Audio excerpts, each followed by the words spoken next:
बाजार में तूफानी रफ्तार जारी। 4 महीने के शिखर पर निफ्टी 17,500 के निकला पार। 9 सत्रों में दिखी 1000 अंकों की तेजी।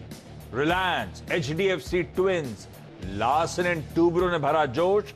निफ्टी बैंक भी 38,200 के ऊपर कर रहा है कामकाज। मिड कैप इंडेक्स में भी हल्की तेजी।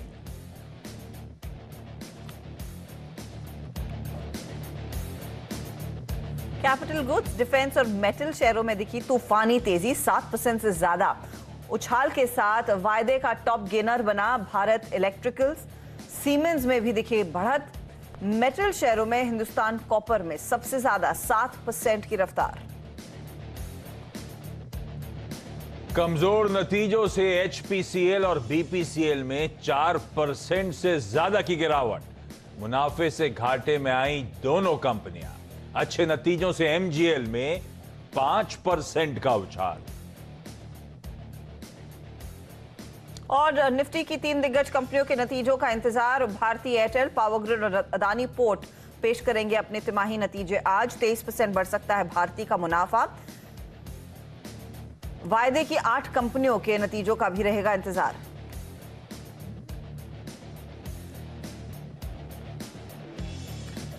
नमस्कार, कमाई का अड्डा में आप सभी का स्वागत है। मैं हूं हर्षिता सावंत। मेरे साथ आशीष आज कार्यक्रम में जुड़ रहे हैं और वीरू से भी बात करेंगे।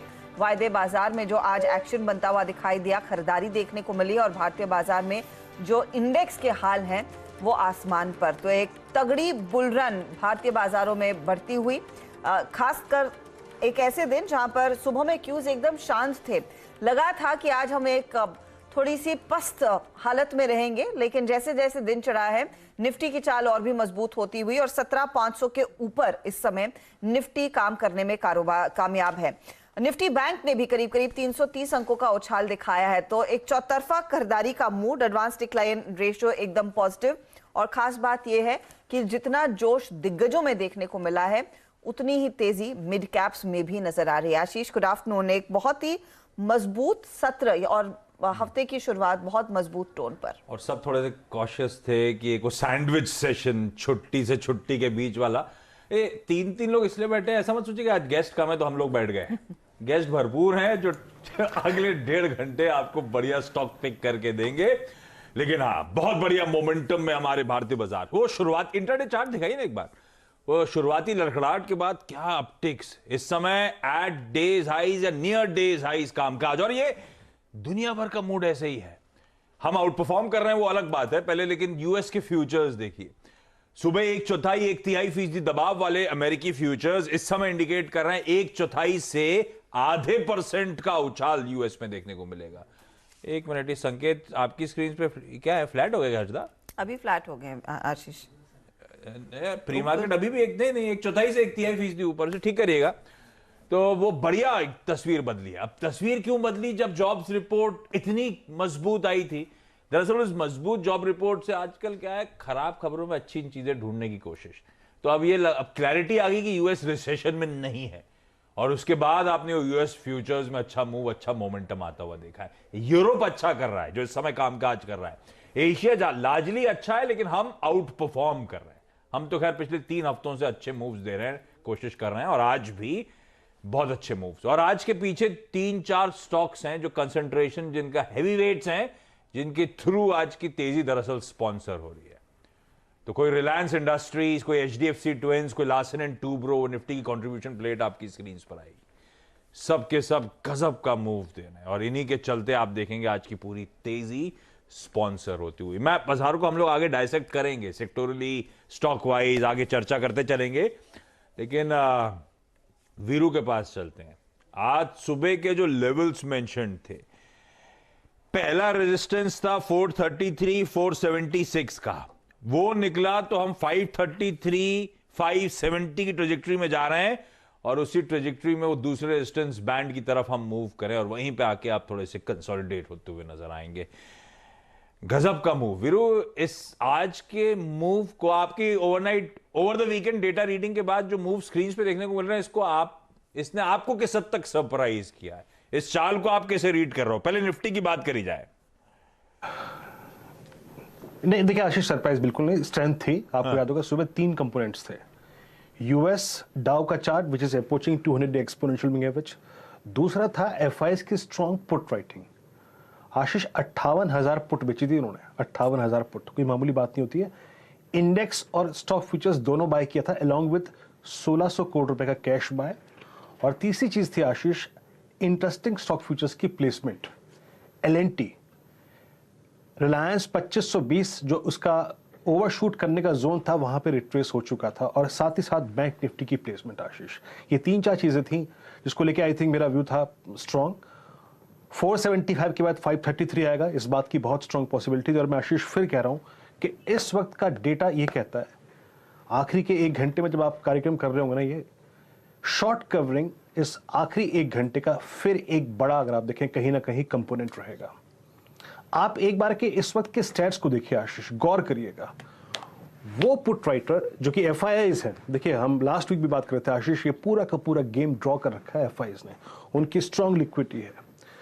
आशीष 17,300 का पुट राइटर उठ के आज 17,400 पे और अब 17,500 की स्ट्राइक पे है।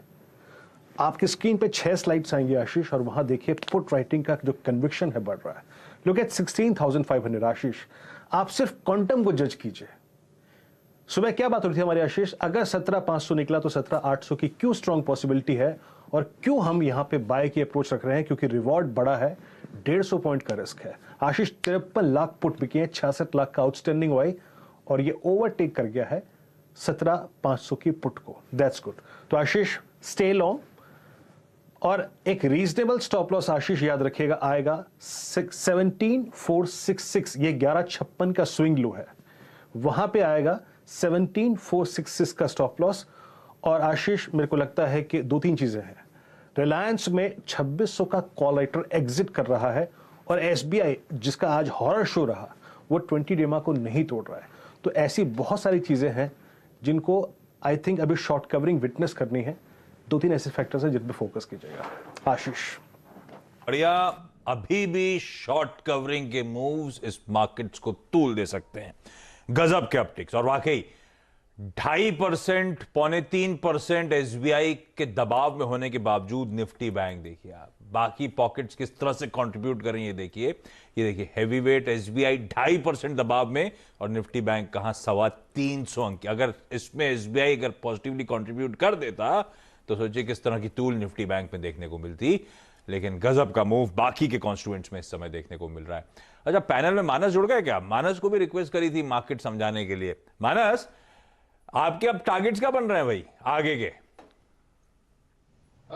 देखिए टारगेट वही है जो पहले भी मैंने पिछले पूरे हफ्ते मेंशन किए, 17,700 750 के। तो वो टारगेट अभी भी इंटैक्ट है। देखिए पिछला हफ्ता अगर आप देखिए तो बहुत बहुत नैरो रेंज में हमने निफ्टी में ट्रेड देखा। एक कंसोलिडेशन का समय था। अगर आप डेली आर्ली चार्ट देखेंगे तो वहां पर आपको एक फ्लैग पैटर्न दिखेगा। उस फ्लैग पैटर्न के अपर बैंड को आज निफ्टी ने ब्रीच किया है। बैंक निफ्टी में भी एक दिन मेरे ख्याल से थर्सडे का दिन था जिस दिन एक शार्प डिप देखने को मिला था, लेकिन फिर जिस तरह की रिकवरी देखने को मिली तो वहां पर भी आपको, अगर आप 60 मिनट चार्ट लगाएंगे तो वहां पर भी आपको एक फ्लैग पैटर्न दिखेगा जिसका ब्रेकआउट बैंक निफ्टी में भी देखने को मिल गया।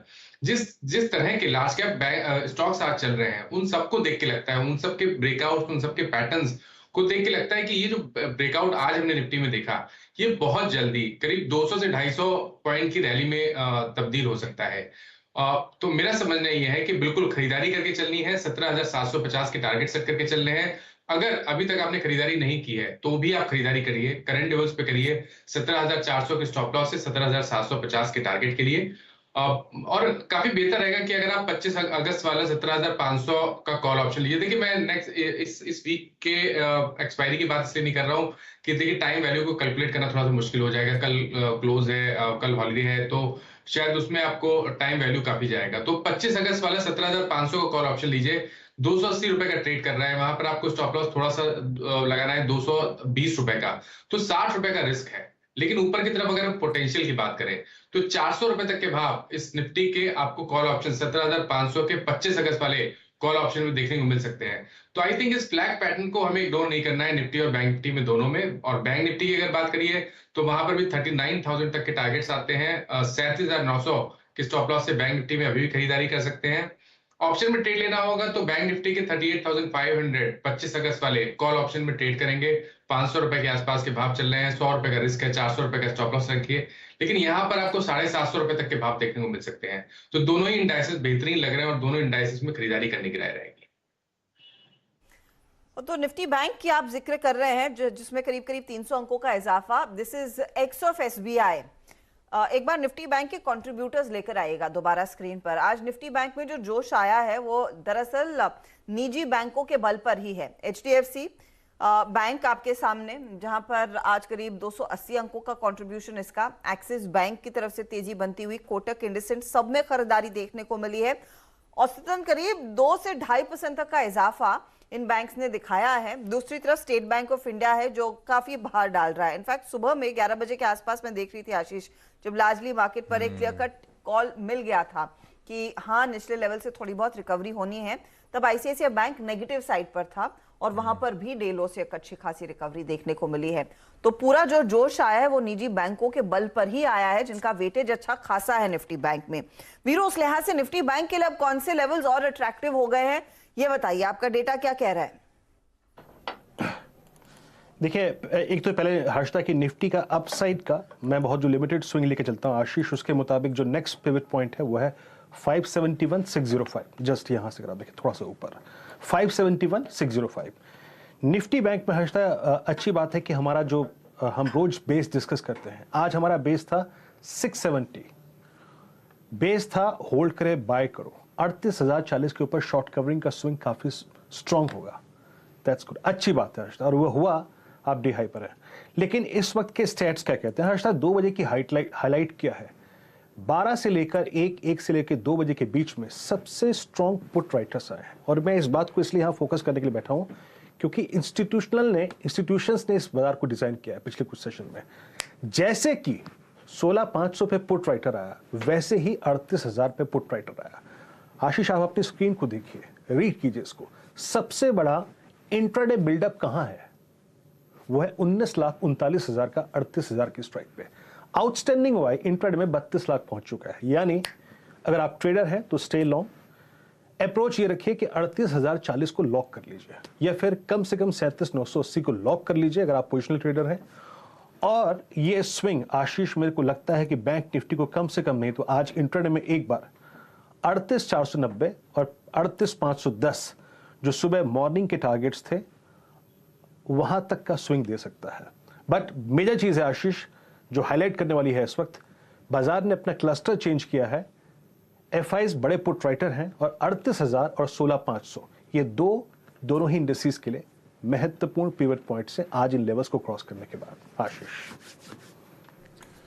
ओके, ये है इंपॉर्टेंट स्तर निफ्टी बैंक के, और क्या मोमेंटम, क्या कंटिन्यूस अपवर्ड व नॉर्थवर्ड जर्नी कंटिन्यू होती हुई। और मानस इवेंचुअल टारगेट 700-750 के, जो लास्ट वीक जब मॉर्निंग कॉल में जुड़ रहे थे लगातार उन लेवल्स की बात कर रहे थे। और देखिए आज हम 500-520 की ट्रेजेक्टरी में ऑलरेडी इस समय कामकाज करते हुए। लेकिन आज के ट्रेंडिंग स्टॉक्स कौन से हैं भाई, तेजी और मंदी के स्टॉक्स, जिनको शायद अब इस कार्यक्रम में भी डिस्कस करें? हर्षदा, कुछ तो डेफिनेटली डिस्कस होंगे, शायद नहीं पक्के तौर से डिस्कस होंगे। यही खूबसूरती है इन ट्रेंडिंग काउंटर्स की, जो लार्जली एक इंडिकेशन देता है कि कहां पर क्या एक्शन बनता दिखाई दे रहा है। और एक बहुत ही मिक्स सेशन है, आप देखिएगा। सरकारी कंपनियों में ज्यादा एक्शन डेफिनेटली देखने को मिला है। हिंदुस्तान एरोनॉटिक्स अब 7% ऊपर 2,140 के आसपास ट्रेड करता हुआ। दूसरी तरफ कोल इंडिया, जिसके नतीजे कल आने वाले हैं, 3% तक की तेजी देखने को मिल रही। कल यानी कि परसों आने वाले, वेडनेसडे को आएंगे नतीजे। सीमेंस में एक अच्छा खासा उछाल। एल&टी, दूसरे काउंटर्स एबीबी, बाकी पैक में भी खरीदारी देखने को मिल रही है। और हिंदुस्तान कॉपर एक और काउंटर है जो अच्छी तेजी में आज मेटल्स में करीब 6.5% तक का इजाफा इसने दिखाया है। हालांकि कुछ स्टॉक्स जो लड़खड़ाए हैं, दबाव जहां पर देखने को मिल रहा है। अल्केम लैब्स नंबर्स के बाद ये स्टॉक अब कॉन्ट्रैक्ट करता हुआ 4% नीचे। एचपीसीएल और बीपीसीएल नंबर्स के बाद यहां पर भी धुलाई होती हुई। और स्टेट बैंक ऑफ इंडिया में भी मैं देख रही हूं करीब 2-2.5% लगातार प्रेशर कायम है।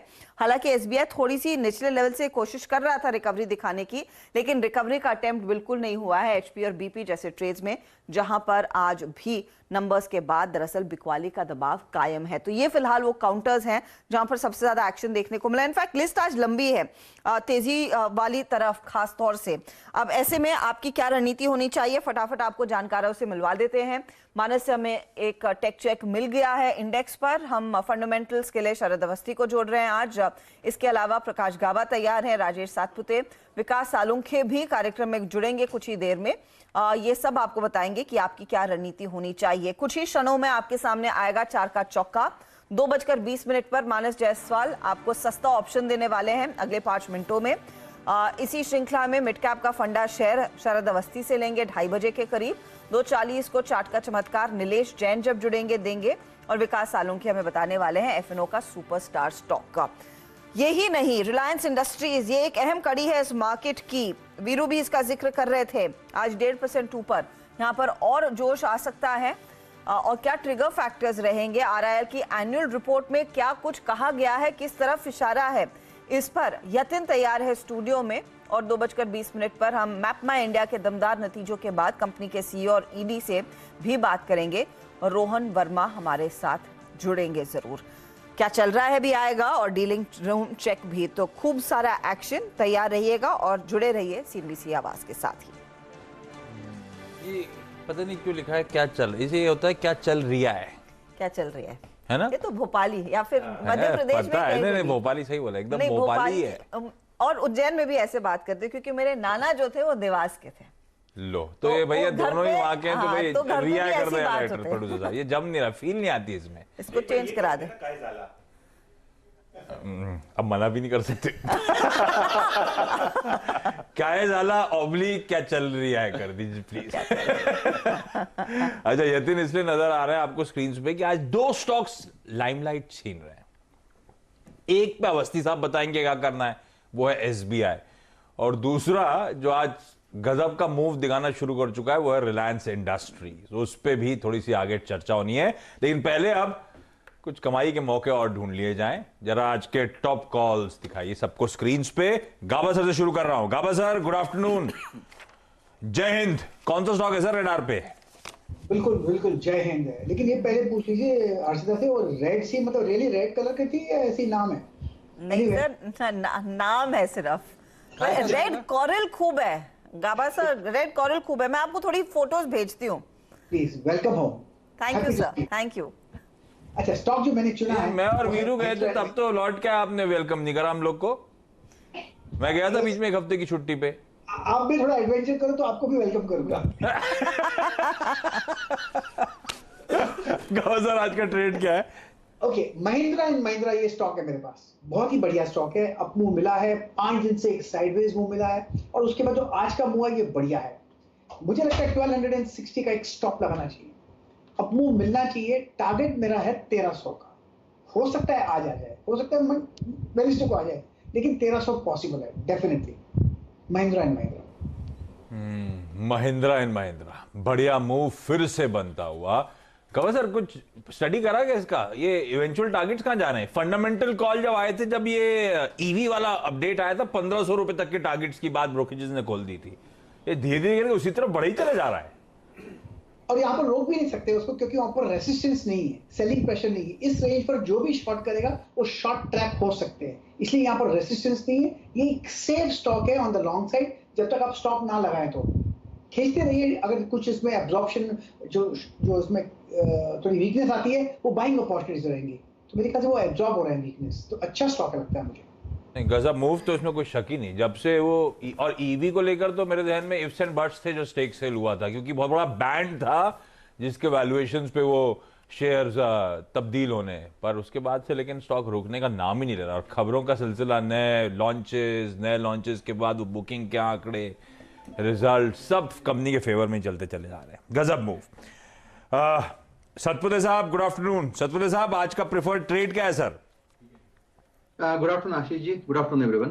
आशीष जी देखिए, आज का जो फेवरेट रहेगा वो तो बैंकिंग स्टॉक से ही रहेगा। एक्सिस बैंक देखिए, यहाँ पे फ्रेश ब्रेकआउट मिला है। एक कंसोलिडेशन था, करीबन हम देख रहे थे कि 735 740 पे सप्लायर था। ये सप्लायर अभी यहाँ पे निगेट हो रहा है, तो कहीं ना कहीं जो 700 का 740 का कॉल ऑप्शन है जो राइटर बैठे थे, वहां पे शॉर्ट स्क्वीज है। तो यहाँ पे शॉर्ट स्क्वीज है तो ऑब्वियसली शॉर्ट कवरिंग और तेज होगी। 765 ये इसका पहला टारगेट रहेगा, लेकिन चार्ट देख के लगता है कि ये 800 तक भी जा सकता है।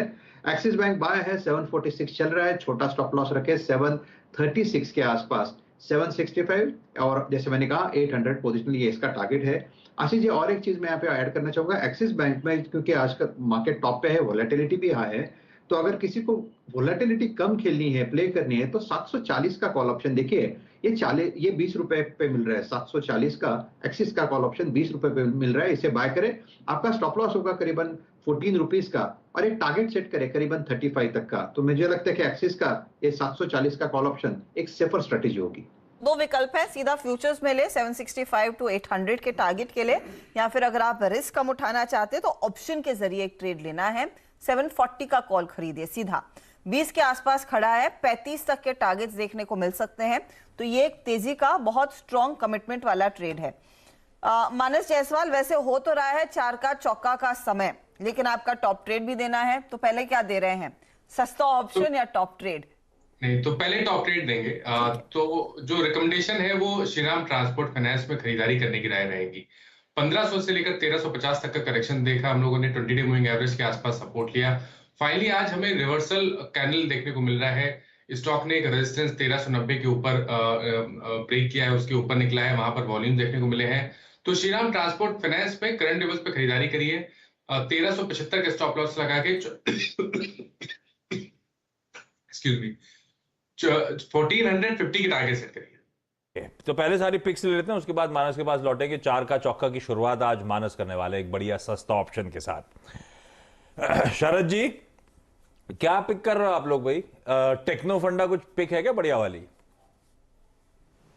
और फंडामेंटल्स पे हमें लगता है डॉक्टर रेड्डीज करेक्शन के बाद काफी अट्रैक्टिवली प्लेस्ड है, तो वहाँ हमें लगता है कि जिस तरीके की आगे चल के लॉन्चेस की भी बात है, कुछ प्रोडक्ट्स हैं जहाँ उनको फर्स्ट मूवर एडवांटेज वगैरह भी रहेगा और एक्सक्लूसिविटी भी रहेगी, तो वहां से उनको काफी फायदा होना चाहिए आने वाले समय में। और वैल्यूएशन वाइज भी ज्यादा महंगा नहीं है, तो 20-22% की ग्रोथ रहनी चाहिए अगले 2 सालों में। तो 25 का भी 22-25 का भी मल्टीपल लगता है तुम्हारे हिसाब से 4,500 तक के लक्ष्य एक साल में संभव है स्टॉक में। तो डॉक्टर रेड्डी अच्छा लगता है वैल्यूएशन। रखिए भाई, बढ़िया लगता है, वैल्यूएशन अट्रैक्टिव है, कंफर्ट है, और ये शरद अवस्थी साहब के हिसाब से पहले भी आ चुका है, तो कंफर्ट बढ़ रहा है स्टॉक का उनके लिए। अच्छा, इससे ज्यादा है यतिन, वो सन फार्मा की वो इंस्पेक्शन चल रही थी, कुछ उसका अपडेट नहीं आया ना अभी, उसका क्या हुआ? मेरे हिसाब से वो थोड़ा एक्सटेंड हुआ है, तो कहीं ना कहीं वो डिटेलिंग जो आती है फॉर्म 483 मिलने के, मुझे लगता है 48 आवर्स तक से भी अलाउ करती है कि आप डिस्क्लोज कर सकें। तो अभी अपडेट आना रह गया। हाँ, रह गया। वो सन फार्मा का कौन सा था? ये पंजाब का प्लांट था, मोहाली का, उसका इंस्पेक्शन कई, जो रेनबैक्सी का था इसके पहले। हाँ, और जब उन्होंने एक्वायर किया तभी और 2013 से मुसीबतों में। हाँ, ये याद था मुझे, बता रहे थे। रखेंगे इसको भी रडार पे, अपडेट अवेटेड है, ध्यान रखिएगा। तो इस समय के जो बढ़िया पिक्स है एक्सपर्ट्स की तरफ से 3 ट्रेडिंग के लिहाज से, वो है M&M, श्रीराम ट्रांसपोर्ट और एक्सिस बैंक, और एक जो है वो फंडामेंटली स्ट्रॉन्ग कंपनी जिसको आप एक्यूमुलेट कर सकते हैं, SMIFS मानता है, वो है डॉक्टर रेड्डीज लेबोरेटरीज। और अब समय वेस्ट करे बिना 4 के चौके की वो पहली कड़ी, मानस सस्ता ऑप्शन। तो देखिए, सस्ता ऑप्शन में L&T का 1840 का कॉल ऑप्शन है। 1840 का कॉल ऑप्शन खरीदेंगे, 32 रुपए के आसपास ट्रेड हो रहा है, क्योंकि जिस तरह का ब्रेकआउट हमने L&T में देखा, वहां पर आपको अच्छी खासी बढ़त देखने को मिल सकती है। इसलिए L&T का 1840 का कॉल ऑप्शन लेंगे, 32 रुपए के आसपास ट्रेड हो रहा है, 23 रुपए के स्टॉप लॉस से खरीदारी करिए 50 रुपए के टारगेट के लिए। L&T का 1840 का कॉल, खरीदारी करने का मन, यह है आज का सस्ता ऑप्शन पिक आपके लिए, आपकी स्क्रीन पे लेवल्स आ जाएंगे, स्टॉप लॉसेस आएंगे, याद से नोट डाउन जरूर करिएगा। और इसी कड़ी में आज के सस्ता ऑप्शन के बाद जो 4 का चौकी के अगला स्टॉक होगा, पिक होगी, वो मिड कैप फंडा, और वो शरद अवस्थी साहब के पास कुछ ही देर में जाएंगे और उनसे जानेंगे। तो आपसे 10 मिनट बाद तकरीबन मैनेजमेंट जुड़ गया, बातचीत हो जाएगा। हाँ, स्टॉक भी आज भागा है मैप माई इंडिया का। दिखाइए, भागा क्या?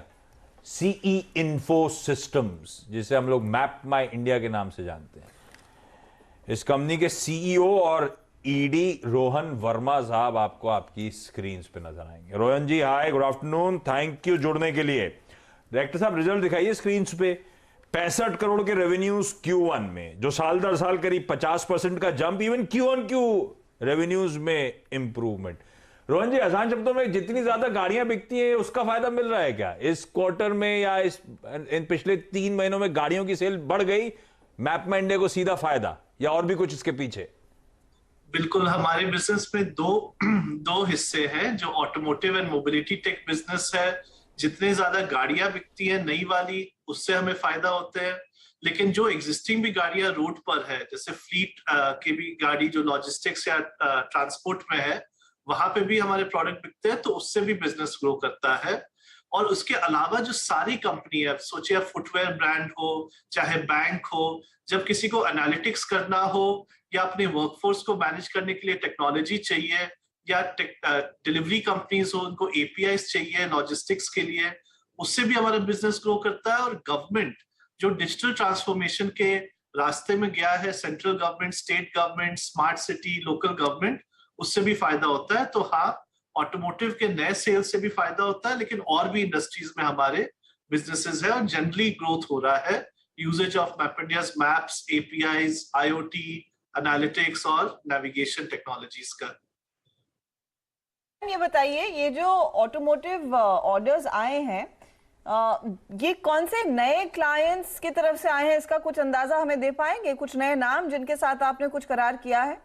हाँ बिल्कुल, देखिए ऑलमोस्ट सारे OEMs ऑलरेडी हमारे कस्टमर्स हैं। जब उनके नए नए गाड़ियां लॉन्च होती है तो उससे भी हमें एक बढ़ोतरी मिलती है। तो जैसे स्कॉर्पियो एन, महिंद्रा की जो एकदम अमेजिंग कार निकली है, जिसकी 1 लाख बुकिंग हुई है एक घंटे के अंदर, उसमें हमारे मैप्स नेविगेशन जाते हैं। जो ओला इलेक्ट्रिक की जो 2 व्हीलर है, जिसकी बहुत चर्चा हो रही है मार्केट में, उसमें हमारे मैप्स नेविगेशन जाते हैं। और ऐसे और भी नए EV OEMs हैं जो मार्केट में उतर रहे हैं, जिन्होंने हमारे साथ साइन अप किया है। उनकी गाड़ियां भी मार्केट में आएंगी नेक्स्ट 3-6 महीने। तो हमारी गो लाइव सिचुएशन भी अच्छी है और न्यू ऑर्डर साइन अप्स भी अच्छी है।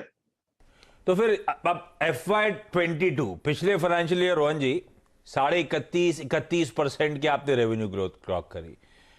इस साल FY23 का आगाज तो बड़ा अच्छे नोट पे हो गया, Q1 में 50% की ग्रोथ। तो ये FY23 दरअसल आपने कुछ back of the envelope calculation करा होगा आपने, आपके डैड ने मिलके, ये FY23 पूरा साल कैसा पैन आउट होने वाला है सर? आप लोग क्या बॉल पार्क नंबर लेके चल रहे हो? देखिए हम स्पेसिफिक तो खैर फ्यूचर गाइडेंस नहीं देते, हाँ। लेकिन जो हमारा ओपन ऑर्डर बुक है वो रिफ्लेक्टिव होता है कैसे हमारा रेवेन्यू ग्रो करेगा। तो अगर आप देखिए, पिछले साल की बिगिनिंग में 377 करोड़ का ओपन ऑर्डर बुक था, जो कि 85% ग्रो किया। इस साल की बिक्री में 699 करोड़ पर खड़ा हुआ ओपन ऑर्डर बुक। तो उसी ऑर्डर बुक से ही हम रेवेन्यू जनरेट करते हैं एग्जिस्टिंग ऑर्डर्स से, प्लस हमारी कंपनी जो हमारी टीम नए ऑर्डर्स लाते हैं। जैसे मैंने कहा, नए EV OEMs ने साइन अप किया, कोई नया फुटवेयर ब्रांड, कोई नया स्मार्ट सिटी ने साइन अप किया, तो उन नए ऑर्डर से फ्यूचर में रेवेन्यू आता है। तो इन अ सेंस आपको बिना स्पेसिफिक हम गाइडेंस बताए हुए एक आपको रास्ता दिखता है कि कंपनी का near term, medium term revenue growth कैसा दिखेगा based on the open order book. मैं समझ रही हूँ कि ओला इलेक्ट्रिक में आप गाड़ी चलाते चलाते मैप देख लेंगे, डायरेक्शंस देख लेंगे। ये फुटवेयर ब्रांड्स के साथ क्या टेक्नोलॉजी इस्तेमाल में आएगी? बिल्कुल, एक्चुअली फुटवेयर ब्रांड हो, चाहे स्टील मैन्युफैक्चरर हो, चाहे रिटेलर हो, इन सबको ना मार्केट एक्सपेंशन के लिए एनालिटिक्स चाहिए। हम बता पाते हैं कि किस शहर में, किस लोकेलिटी में आप अपना दुकान खोलिएगा या आप अपना सेल्स या डिस्ट्रीब्यूशन सेटअप करिएगा तो आपको कितना फायदा हो सकता है। ये micro location based analytics actually किसी भी कंपनी के फायदे के लिए हो सकती है, और इसलिए हमारे प्रोडक्ट्स कोई भी कंपनी यूज कर सकती है।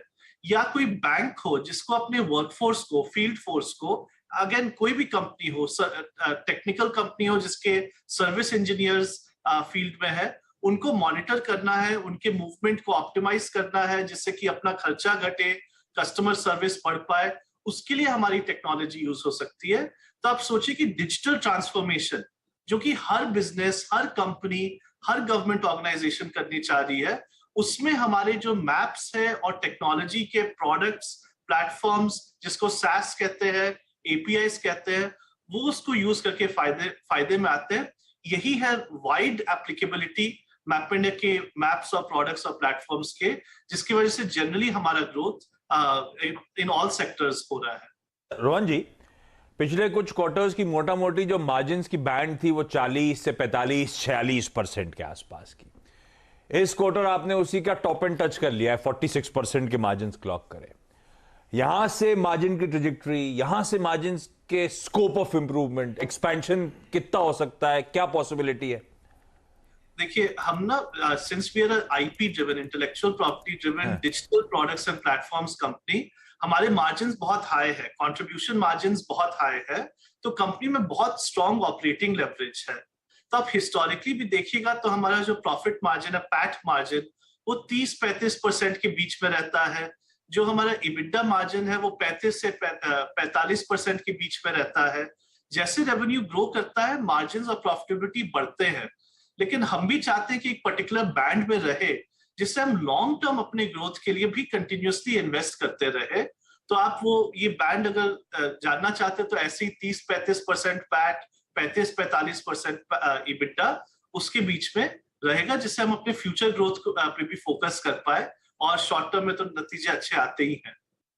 तो फिर मेरी तरफ से तो आखिरी सवाल, ये तो हिंदुस्तान की ग्रोथ, ऑटो सेक्टर का बूम, लॉजिस्टिक्स वगैरह का बूम, मैप में इंडिया बहुत स्मार्टली प्ले कर रहा है। फिर वो इंटरनेशनल एक्सपोजर, इंटरनेशनल एक्सपेंशन, उसको लेकर वर्मा साहब क्या अपडेट है? क्या कर रहे हो आप? कोई टक इन एक्विजिशंस ढूंढ रहे हो क्या? कुछ वॉइड्स को फिल करने की कोशिश है क्या? क्या प्लान्स हैं सी इन्फोसिस्टम्स के ग्लोबल प्रेजेंस एस्टैब्लिश करने के? बिल्कुल, आपने बहुत अच्छा सवाल पूछा। तो हमने जनवरी में क्या किया था कि अपने सारे प्रोडक्ट्स और प्लेटफॉर्म्स को एक ब्रांड दिया, Mappls, not just Map My India, क्योंकि हमने जो सारा अपना सॉफ्टवेयर बनाया है, चाहे ऑटोमोटिव के लिए हो या एंटरप्राइज के लिए हो, वो सिर्फ इंडिया तक सीमित नहीं है। हमने 200 कंट्री के मैप को अपने सॉफ्टवेयर में जोड़ के, ये एपीआईज हो चाहे एनालिटिक्स हो, हम दुनिया के किसी भी कंट्री में किसी भी ऑर्गेनाइजेशन को दे सकते हैं। हमने अपने इंटरनेशनल आर्म को स्ट्रॉन्ग करने के लिए दिग्गज लोग को कोरिया में लाया है, जो कि हमारा एपैक रीजन देख सकते हैं। यूएस और यूरोप में हम कुछ लोग के साथ काम कर रहे हैं, जिससे वहां का एक्टिविटी और बिजनेस डेवलपमेंट बढ़ पाए, और हम मिडिल ईस्ट और साउथ ईस्ट एशिया में भी एक्टिविटीज कर रहे हैं। लेकिन ये वाली जो इंटरनेशनल एक्सपेंशन है, ये 1-2-3 साल की कहानी है। अभी हमारा कोर फोकस तो धीरे से हम अपने इंटरनेशनल एक कैलिब्रेटेड वे में उसको ग्रो करेंगे, बट हाँ, ये हमारे लिए एक मिड टर्म लॉन्ग टर्म के लिए बहुत अच्छी चीज है कि हम इंटरनेशनल मार्केट में भी, एक्सपोर्ट मार्केट जो कि वहां की मार्केट के जो एबिलिटी टू पे होता है हायर होता है, वहां पे हम अपना एडवांस टेक्नोलॉजी जब ले जाएंगे तो एक कंपनी के फ्यूचर के लिए एक अच्छी चीज है। एवेन्यू, रोहन वर्मा साहब, बहुत बहुत धन्यवाद वक्त निकालने के लिए। बढ़िया नंबर्स और आपकी कमेंट्री के साथ स्टॉक बढ़िया मूव अप दिखाता हुआ 4.5% मजबूती के साथ सी इन्फो इस समय कामकाज करता हुआ। गावा साहब, अच्छा लगता है, सभी वर्मा नौकरी नहीं करते। खैर, ये सी इन्फो सिस्टम चार्ट्स पे कैसा है? ये मैप में इंडिया स्टार्ट बढ़िया है, बहुत अच्छा बेस बना है। 1300 में करीब 1540-50 का ये हमने हाई देखा था मैप में इंडिया में, फिर एक लो लेवल देखा 1300 में, जो बाउंस मिला है। आज का मूव बढ़िया है, मुझे लगता है अपमूव मिलना चाहिए। थोड़ा वक्त देंगे तो 1420 से 1440 भी जा सकता है, तो अपमूव तो ऑन है मैप इंडिया। जी 1440 तक के लेवल्स गाबा साहब देख रहे हैं स्टॉक में आते हुए, और जब हम चर्चा कर रहे थे मैनेजमेंट से, स्टॉक भी करीब 2-2.5% आगे और निकल चुका है। 4% के गेन्स देखने को मिले हैं स्ट्रॉन्ग कमेंट्री के साथ। लेकिन स्ट्रॉन्ग कमेंट्री तो दरअसल रिलायंस इंडस्ट्रीज की तरफ से भी आई है।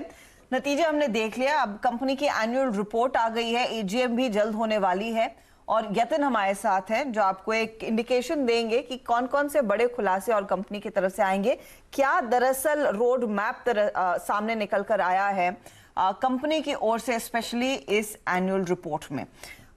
यतिन, कई सारे अनाउंसमेंट्स, और ऑफ कोर्स जियो एक थ्रस्ट फैक्टर है ही, O2C को लेकर भी इन्होंने काफी कुछ कहा है। क्या हाइलाइट्स है इस एनुअल रिपोर्ट की? देखिए, जहां तक कि रिलायंस का सवाल है, फोकस ग्रीन एनर्जी पे है। अगर हम लास्ट एजीएम की भी बात करें तो यहाँ चेयरमैन साहब ने ग्रीन एनर्जी के बारे में, यानी ग्रीन हाइड्रोजन से लेके दूसरे जो इनिशिएटिव्स हैं, जहाँ कार्बन न्यूट्रलिटी को हम लोग देखते हैं, उस नज़रिए से क्लाइमेट चेंज को देखते हैं, वहां कंपनी का फोकस है। इनफैक्ट अगर हम बात करें तो जियोपॉलिटिकल इश्यूज की वजह से ऑयल एंड गैस सेगमेंट में थोड़ी बहुत वॉलेटिलिटी है। हालांकि जो अफोर्डेबल ग्रीन एनर्जी है वहां कंपनी फोकस करेगी। In fact in the next 12 months company का ये कहना है कि ग्रीन एनर्जी की वैल्यू चेन लाइव होना शुरू हो जाएगी, जहां से सिग्निफिकेंट रेवेन्यू कंट्रीब्यूशन आगे चलते हुए आपको आता हुआ दिखाई दे सकता है। जहां तक कि O2C कारोबार का सवाल है, उनको लगता है कि थोड़ी बहुत सबडूड GRMs रहे हैं, लेकिन आगे जाके थोड़ा बहुत पिकअप देखने को मिलेगा। रिटेल सेगमेंट में लगभग 1 करोड़ स्क्वायर फीट एडिशन उन्होंने करंट ईयर में किया है।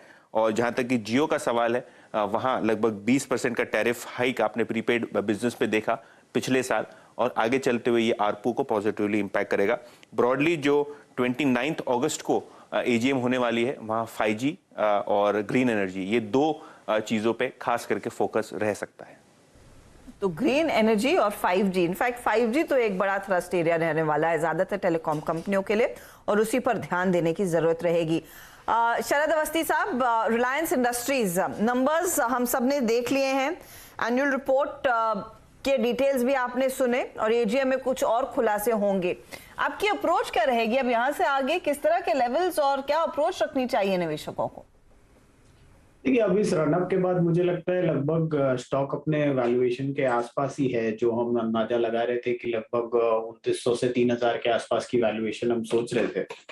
तो अब ये रनअप के बाद अगर आप FY25 के नंबर पे 2900-3000 सोच रहे हैं, तो 500 रुपए की अपसाइड करीब और बचती है मेरे हिसाब से।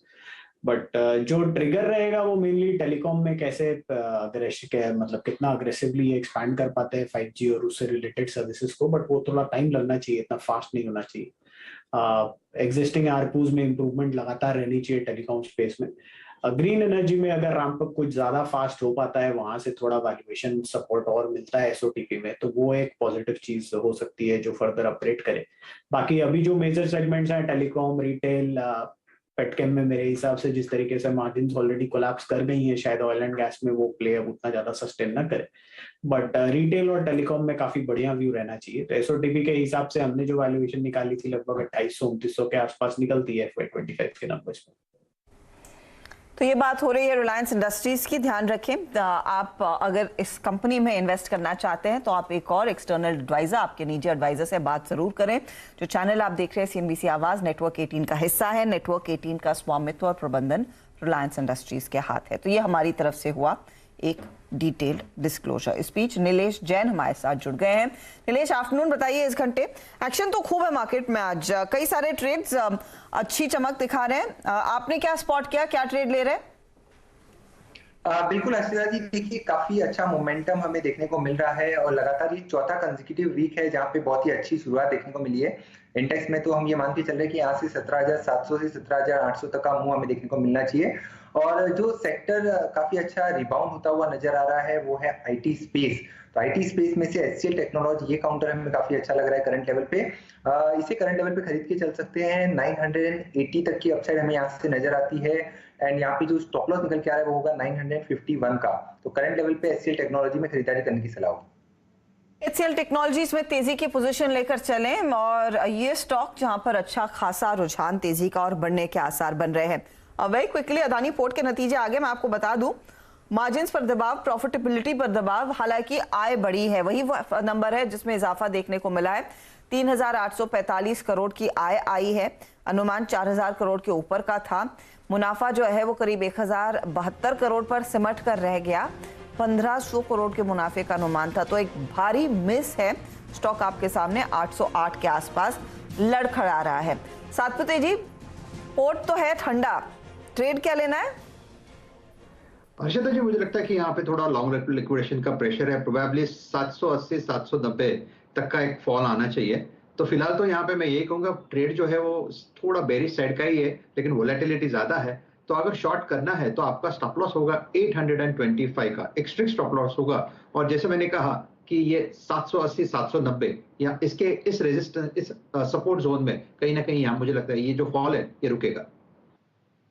ओके, अदानी पोर्ट्स नंबर्स के बाद वो करेक्शन का मूड, 62% के मार्जिन के एक्सपेक्टेशंस के सामने 38-39% के मार्जिन, इसीलिए वो अचानक स्टॉक करेक्ट हुआ था। ठीक है, ये सतपुर साहब का व्यू भी आ गया, लेकिन अब वो 4 का चौका की अगली कड़ी मिड कैप फंडा। तो शुरुआत अवस्थी साहब ने करी थी एक large cap doctor Reddy's laboratories पसंद आ रहा था, लेकिन मिड कैप स्पेस में अवस्थी साहब क्या है आजकल नई पसंद? नहीं तो नहीं है, पुराना ही स्टॉक है। नेवेली लिग्नाइट काफी बढ़िया लगता है इन वैल्यूएशंस पे, ऊपर से थोड़ा सा करेक्ट भी हुआ है स्टॉक। नवरत्न कंपनी है, लगभग 6000 मेगावाट की कैपेसिटी है, 20 MTA के इनके जो लिग्नाइट कोल माइनिंग कैपेसिटीज है वो है। कंपनी का एक 24,000 करोड़ का कैपेक्स है जो चल रहा है, और करीब 3-4 हजार के तो 2 बड़े प्रोजेक्ट हैं यूपी में और एक साउथ में, जो इनको बड़ी कैपेसिटी एडिशन है। जो रिसीवेबल का साइकिल था वो भी थोड़ा सा बढ़ गया था बीच में कोविड वगैरह की वजह से, बट ग्रेजुअली जैसे जैसे डिस्कॉम्स पे फोकस आ रहा है वहां से भी इंप्रूवमेंट होनी चाहिए।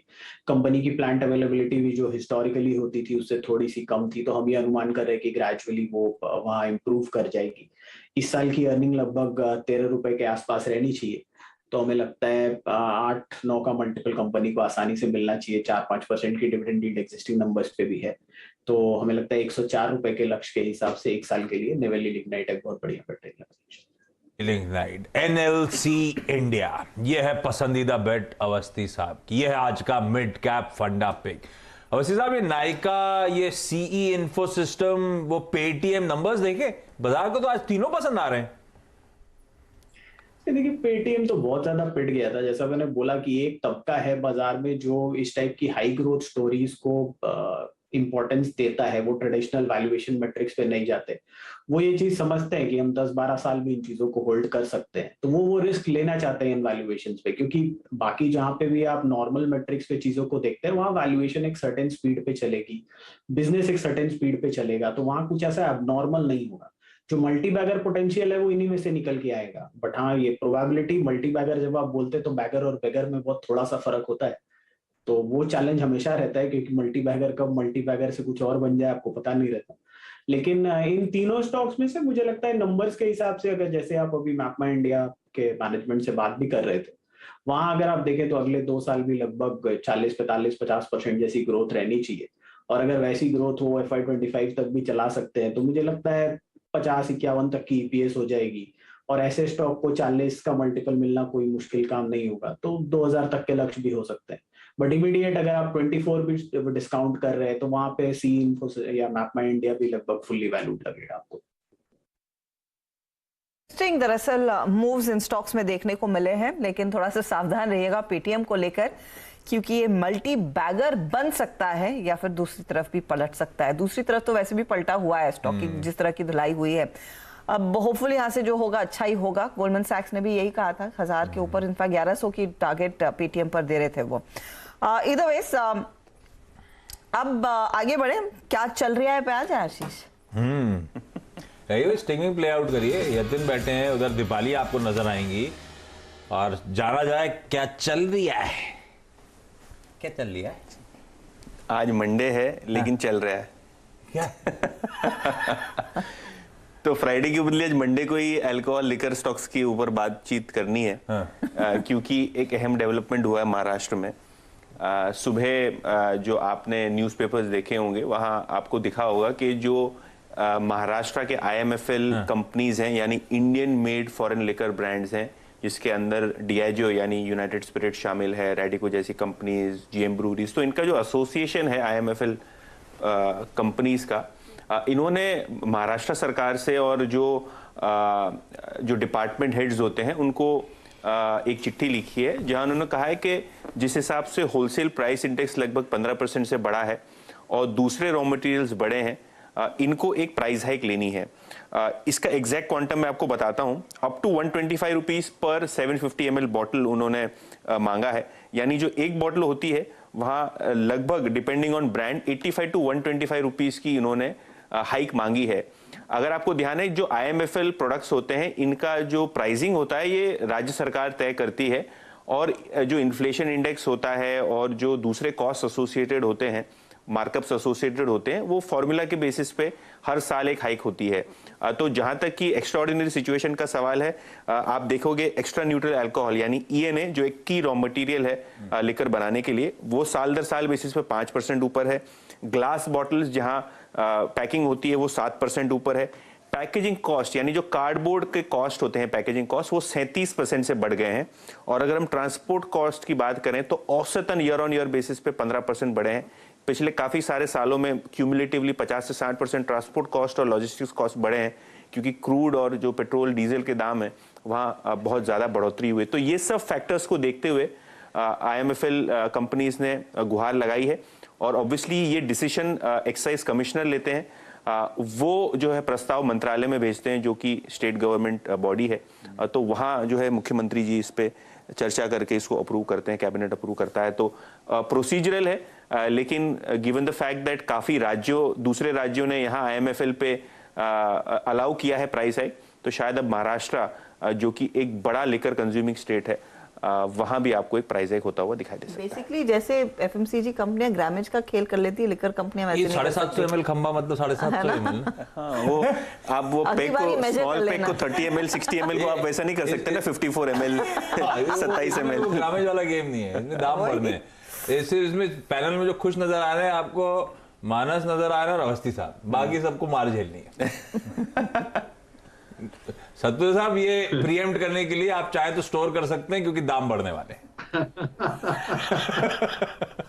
ये अच्छी खबर, इसने मंडे को सुना दी, पूरा हफ्ता खराब हो जाए।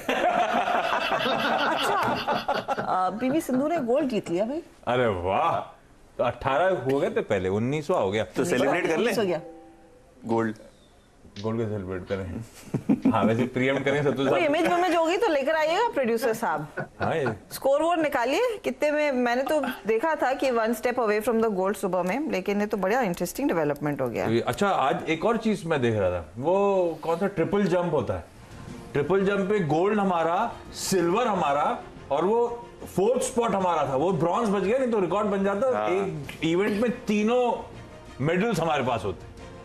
गजब परफॉर्मेंस है भाई इस साहब। और मेडल टैली सुबह बनवाई थी, उसको अपडेट करके एक बार दिखाइएगा भाई, दिखाने लायक चीज है। ये आज लास्ट कल्मिनेशन हो रहा है, कल इंडियन स्टैंडर्ड टाइम के हिसाब से कल सुबह कॉमनवेल्थ गेम्स का कल्मिनेशन है, और उससे पहले एक और गोल्ड। अरे आप सबको बधाई भाई। तो ये छठा हुआ कॉमनवेल्थ गेम्स का मेडल हुआ है इनके लिए। पहले 2 गोल्ड जिन्होंने जीते हुए हैं। अच्छा, सिंधु जी ने? हाँ, पीवी सिंधु ने 2 गोल्ड पहले जीते, फिर 2 सिल्वर आए थे, फिर 1 ब्रॉन्ज आया था, अब एक और गोल्ड इन्होंने अपने नाम कर लिया है।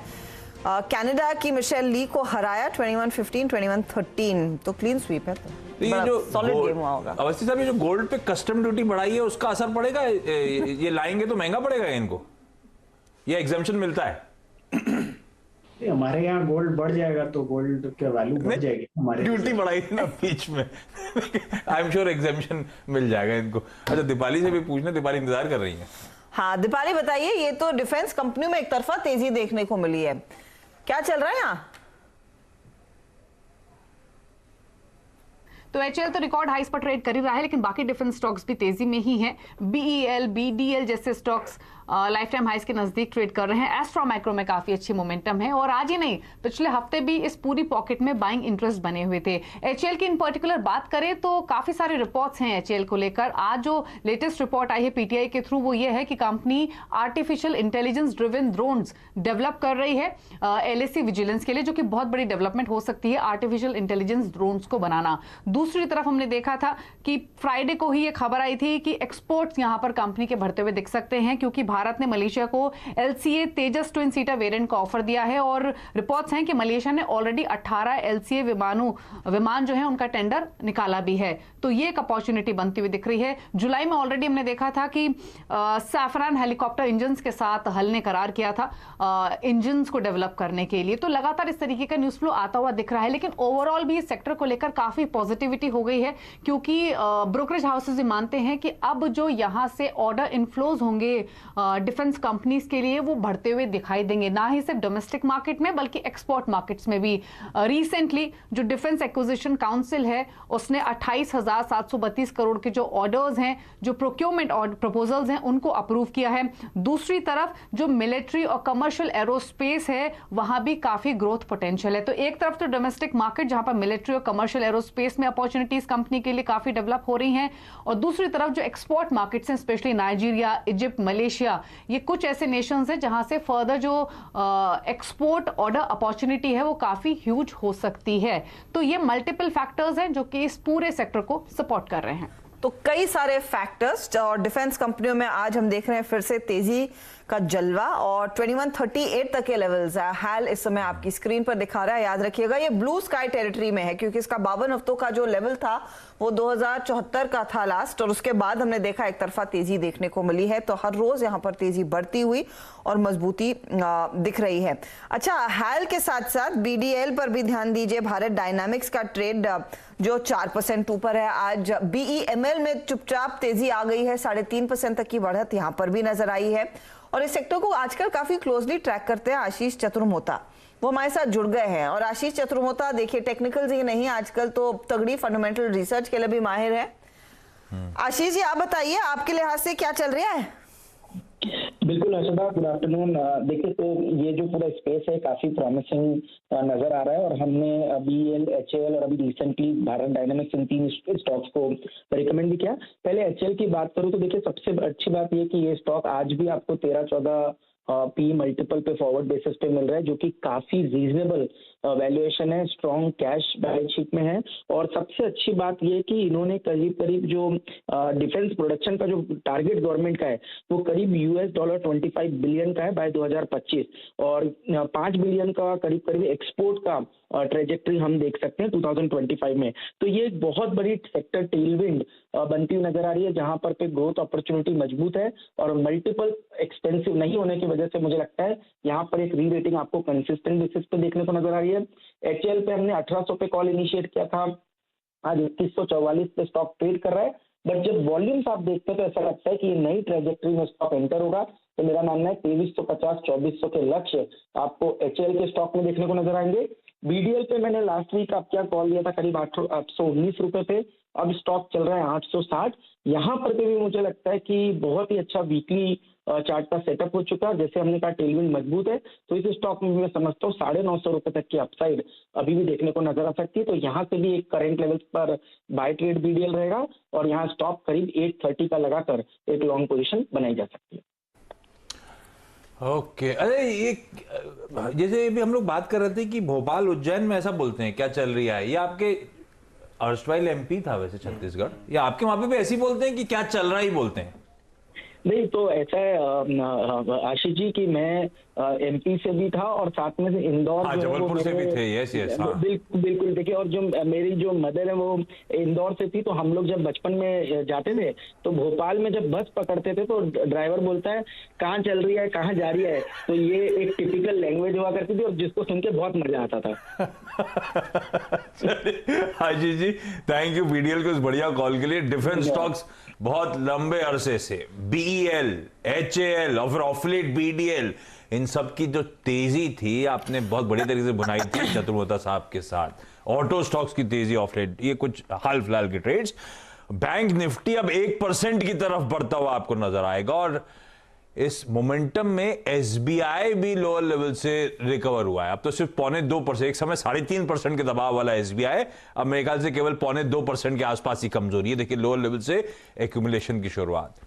पहले अवस्थी साहब आप बताओ, ये नंबर्स के बाद आप इन लेवल्स पे SBI अभी और एक्यूमुलेट कर रहे हो? आप लोग के 12 मंथ का टारगेट अब क्या निकल के आ रहा है SMI FS का रिजल्ट्स के बाद? हमारे लक्ष्य करीब अगर 1.5 का मल्टीपल भी पकड़ते हैं फॉरवर्ड पे तो 600, 650 के आसपास के लक्ष्य निकल के आ रहे हैं। तो हम थोड़ा सा वेट कर रहे हैं और थोड़ा करेक्शन आती है तो हम और एक्यूमुलेट करेंगे। इन लेवल्स पे हम बहुत ज्यादा, मतलब क्योंकि ऊपर से कितना लगभग 5% ही गिरा है, तो ऐसा कुछ खास नहीं है। ओके, तो चलिए SBI ज्यादा कुछ खास नहीं कह रहे हैं, लेकिन ट्रेंड तो मजबूत हो नहीं रहा है। हल्की सी बढ़त आई है डे लो से, करीब 1.85% के आसपास की गिरावट पर स्टॉक खड़ा है। लेकिन अब बारी है चार्ट का चमत्कार की और साथ ही साथ FNO का सुपरस्टार। दोनों ही हमारे जानकार तैयार हैं। नीलेश जैन आज चार्ट का चमत्कार दे रहे हैं, विकास सालुंके FNO का सुपरस्टार। आप दोनों का एक बार फिर स्वागत है। विकास सालुंके, आप बताइए FNO का सुपरस्टार क्या ट्रेड है, किस पर नजर? और देखो, सुबह से हमने नोटिस किया कि HDFC बैंक यहाँ पे स्ट्रांग लग रहा है। 200 DA में उसने आज ब्रेक किया हुआ है और 1450 के ऊपर की रेंज अभी वो सस्टेन कर रहा है। तो मुझे लगता है 1520 का टारगेट यहाँ पे देखने मिल सकता है और नीचे में 1420 के आसपास का स्टॉप लॉस रिकमेंड करूंगा। ये काउंटर यहाँ से 1 से 2 दिन में एक अच्छा मोमेंटम कैरी करते हुए देखने मिलेगा। यानी पूरे वीक में HDFC बैंक यहाँ पे स्ट्रॉन्ग कैंडिडेट देखने मिल सकता है। तो HDFC बैंक, और ये सुबह से ट्रेड्स मेंशन हो रहे हैं। मेरे ख्याल से आज सुबह भी राहुल शर्मा साहब जुड़े थे, तब HDFC बैंक का जिक्र हुआ था। आज का प्रिफर्ड ट्रेड मेरे ख्याल से सतपुते साहब का सुबह मार्केट खुलने से पहले टॉप कॉल भी। सतपुते साहब, आज का टॉप कॉल आपका यही था ना? हाँ जी आशीष जी, गजब हुआ है भाई साहब, खुलने के बाद ले लिया होता ओपन स्क्रीन में भी, तो भी HDFC बैंक देखिए कहां खुला और कहां चला गया। और जस्ट ओपनिंग के बाद राहुल शर्मा का पिक बना, और आप देखिए फिर से fresh seal of approval Nirmal bunk की तरफ से आता हुआ। HDFC बैंक फ्यूचर्स में आप खरीदारी करके चल सकते हैं। अगला जो स्टॉक पिक है वो नीलेश जैन साहब की तरफ से आना है, चार्ट का चमत्कार। तो एक काम करते हैं, वो भी यही निपटा देते हैं, क्योंकि फिर यतिन इंतजार कर रहे हैं। डीलिंग रूम चेक भी तो जानना है, कुछ है आज? है 2-3 स्टॉक बस तो चार्ट का चमत्कार। नीलेश जी, क्या रडार पे? बिल्कुल, देखिए जो स्टॉक मेरे डाटा आया है उसका नाम है IRCTC। इस पर्टिकुलर काउंटर में अगर हम देखें तो काफी अच्छी खासी गिरावट हम ऊपरी तरफ से ऑलरेडी विटनेस कर चुके हैं। एक समय पर ये काउंटर लगभग 1250-1270 के आसपास के हाई बना चुका था। अब इस गिरावट के बाद यहाँ पे एक बेस फॉर्मेशन हुआ है लगभग 550 के लेवल के आसपास, और एक inverse head and shoulder pattern का फॉर्मेशन का ब्रेकआउट हमें देखने को मिला था। वो ब्रेकआउट आया था 620 रुपीज के आसपास। उसके बाद लगातार निचले स्तरों से देखिए तो high top and high bottom formation बन रहा है। करंट लेवल पे एक कंसोलिडेशन का पिछले 5 दिनों का जो कंसोलिडेशन था उसका ब्रेकआउट आता हुआ नजर आ रहा है, फ्रेश ब्रेकआउट है। इसे करंट लेवल पे खरीद के चलने की सलाह होगी। 675 के टारगेट्स होंगे, 644 का स्टॉप लॉस होगा। साथ ही साथ इसके अंदर शॉर्ट टर्म मूविंग एवरेजेस भी देखें, 21 और 50 दोनों ही मूविंग एवरेज के ऊपर काउंटर ट्रेड कर रहा है। तो करंट लेवल पे डेफिनेटली IRCTC को लॉन्ग करके चलने की सलाह होगी। 644 का स्टॉप लॉस होगा, 675 के टारगेट्स होंगे। 675 के टारगेट के लिए यहां पर तेजी करके चले। 644 का स्टॉप लॉस। IRCTC याद रखिएगा, कल बाजार बंद होंगे लेकिन IRCTC के नतीजे आने वाले हैं, उससे पहले स्टॉक में एक्शन जरूर बनता दिखाई दे रहा है। चलिए डीलिंग रूम चेक की तरफ बढ़ेंगे, उससे पहले एक स्टॉक स्क्रीन पर लेकर आते क्योंकि नंबर्स की बात हुई। कोल इंडिया देखिएगा, कोल इंडिया M&M के बाद टॉप ट्रेडेड स्टॉक्स में शामिल है। आज 3-3.25% की बढ़त। मानस, इस पर एक टेक चेक दीजिए। नतीजे आएंगे इसके बुधवार को, और जिस तरह की वॉल्यूम्स कंपनी ने दरअसल Q1 में पोस्ट किए हैं, अनुमान तो यही है कि एक सॉलिड क्वार्टर रहेगा। जो मेरे पास डेटा था 29% तक की ग्रोथ इनकी वॉल्यूम में देखने को मिली थी Q1 में। डिस्पैचेस 11 से 12% बढ़ते हुए दिखाई दिए हैं Q1 में। तो जो बेसिक नंबर्स हाथ में है वो इंडिकेट यही कर रहे हैं कि तिमाही नतीजे भी अच्छे रहेंगे। क्या अभी से खरीद लिया जाए स्टॉक को? 3% भाग चुका है आज। देखिए ट्रेंड तो बहुत बुलिश बना हुआ है, क्योंकि अप्रैल के हाई अभी कुछ दिन पहले ब्रेक हुए और उसके बाद लगातार स्टॉक उन लेवल्स के ऊपर ही ट्रेड कर रहा है। आज के पैटर्न को देख के लगता है कि स्टॉक तैयार हो गया है। जो रिसेंट हाई 217 के आसपास बना था उसको भी ब्रेक करने के लिए मेरा समझना है कि शायद 230 तक के भाव हर्षता देखने को मिल सकते हैं स्टॉक में। तो अभी भी खरीदारी करने के मौके हैं। करंट लेवल्स पे खरीदारी कर सकते हैं। 208 के नीचे आपको स्टॉप लॉस रख के 230 के टारगेट सेट करने हैं। लेकिन क्योंकि रिजल्ट है, वोलेटिलिटी देखने को मिल सकती है, आई थिंक कॉल ऑप्शन में प्ले करना ज्यादा बेहतर रहेगा। तो 215 का कॉल ऑप्शन लीजिए। 5 रुपए के आसपास ट्रेड कर रहा है। यहाँ पर आपको 3 रुपए 50 पैसे के नीचे स्टॉप लॉस रख के 10 रुपए के टारगेट सेट करने हैं। रखिए भाई कोल इंडिया। नंबर्स से पहले कोल इंडिया हरकत में आइशर मोटर्स के, हिंडाल्को के, इन सब कंपनीज के नंबर्स अब हम जब लौट के आएंगे वेडनेसडे को आने वाले हैं। तो ये सब इंपॉर्टेंट निफ्टी कंपनीज के numbers awaited, even Tata consumer के नंबर्स आएंगे। अच्छा, यतिन से जान लेते हैं अब डीलिंग रूम का मूड कैसा है और उन लोग के रडार पे कौन कौन से स्टॉक्स हैं। यतिन क्या कह रहे हैं? तो हर्षदा ने ऑलरेडी वो स्टॉक के बारे में हाईजैक कर लिया है। कोल इंडिया, देखिए रिजल्ट्स के पहले काफी अच्छी बाइंग है, और अगर आप फर्स्ट क्वार्टर की बात करें तो कोल प्राइसेस काफी फर्म थे, ई ऑक्शन प्राइसेस भी काफी फर्म थे। तो कहीं ना कहीं इसका फायदा कंपनी को होगा, और बाजार में एक्सपेक्टेशन है कि काफी अच्छी अर्निंग्स आएंगी तो कंपनी जो है अच्छे डिविडेंड्स आगे चलते हुए अनाउंस कर सकती है। तो काफी अच्छा बिल्डअप यहाँ आपको वायदे बाजार में दिख रहा है। जब मैंने लास्ट चेक किया था तो काफी मुझे लगता है 6-7% के ऊपर ओपन इंटरेस्ट का एडिशन हुआ था, और डीलिंग रूम्स की अगर आप माने तो 5 से 7 रुपए का अपटेक, यानी रफली 3 से 4% का मोमेंटम इस स्टॉक में आपको देखने को मिल सकता है। कल छुट्टी है तो इसीलिए आज ही BTST रिजल्ट्स के पहले आपको आता हुआ दिखाई दे रहा है। दूसरा एक स्टॉक फ्रंटलाइन में जो काफी वीक है वो है HDFC लाइफ, और यहाँ डीलिंग रूम्स को लगता है कि पोजिशनल डाउनटिक हो सकती है, क्योंकि एक बड़ा FII यहाँ अपनी होल्डिंग बेच रहा है, और शायद करंट लेवल से आपको 30 से 35 रुपए का डाउनटिक देखने को मिले, तो कहीं ना कहीं यहाँ भी आपको शॉर्ट पोजीशंस बनती हुई आज के बाजार में दिखाई दे रही है। तो जहां बाजार स्ट्रांग है, पिछले 1-2 ट्रेडिंग सेशन से एचडीएफसी लाइफ में थोड़ा बहुत मंदी का माहौल है जो एग्रीवेट हो सकता है, ऐसा डीलिंग रूम्स का मानना है।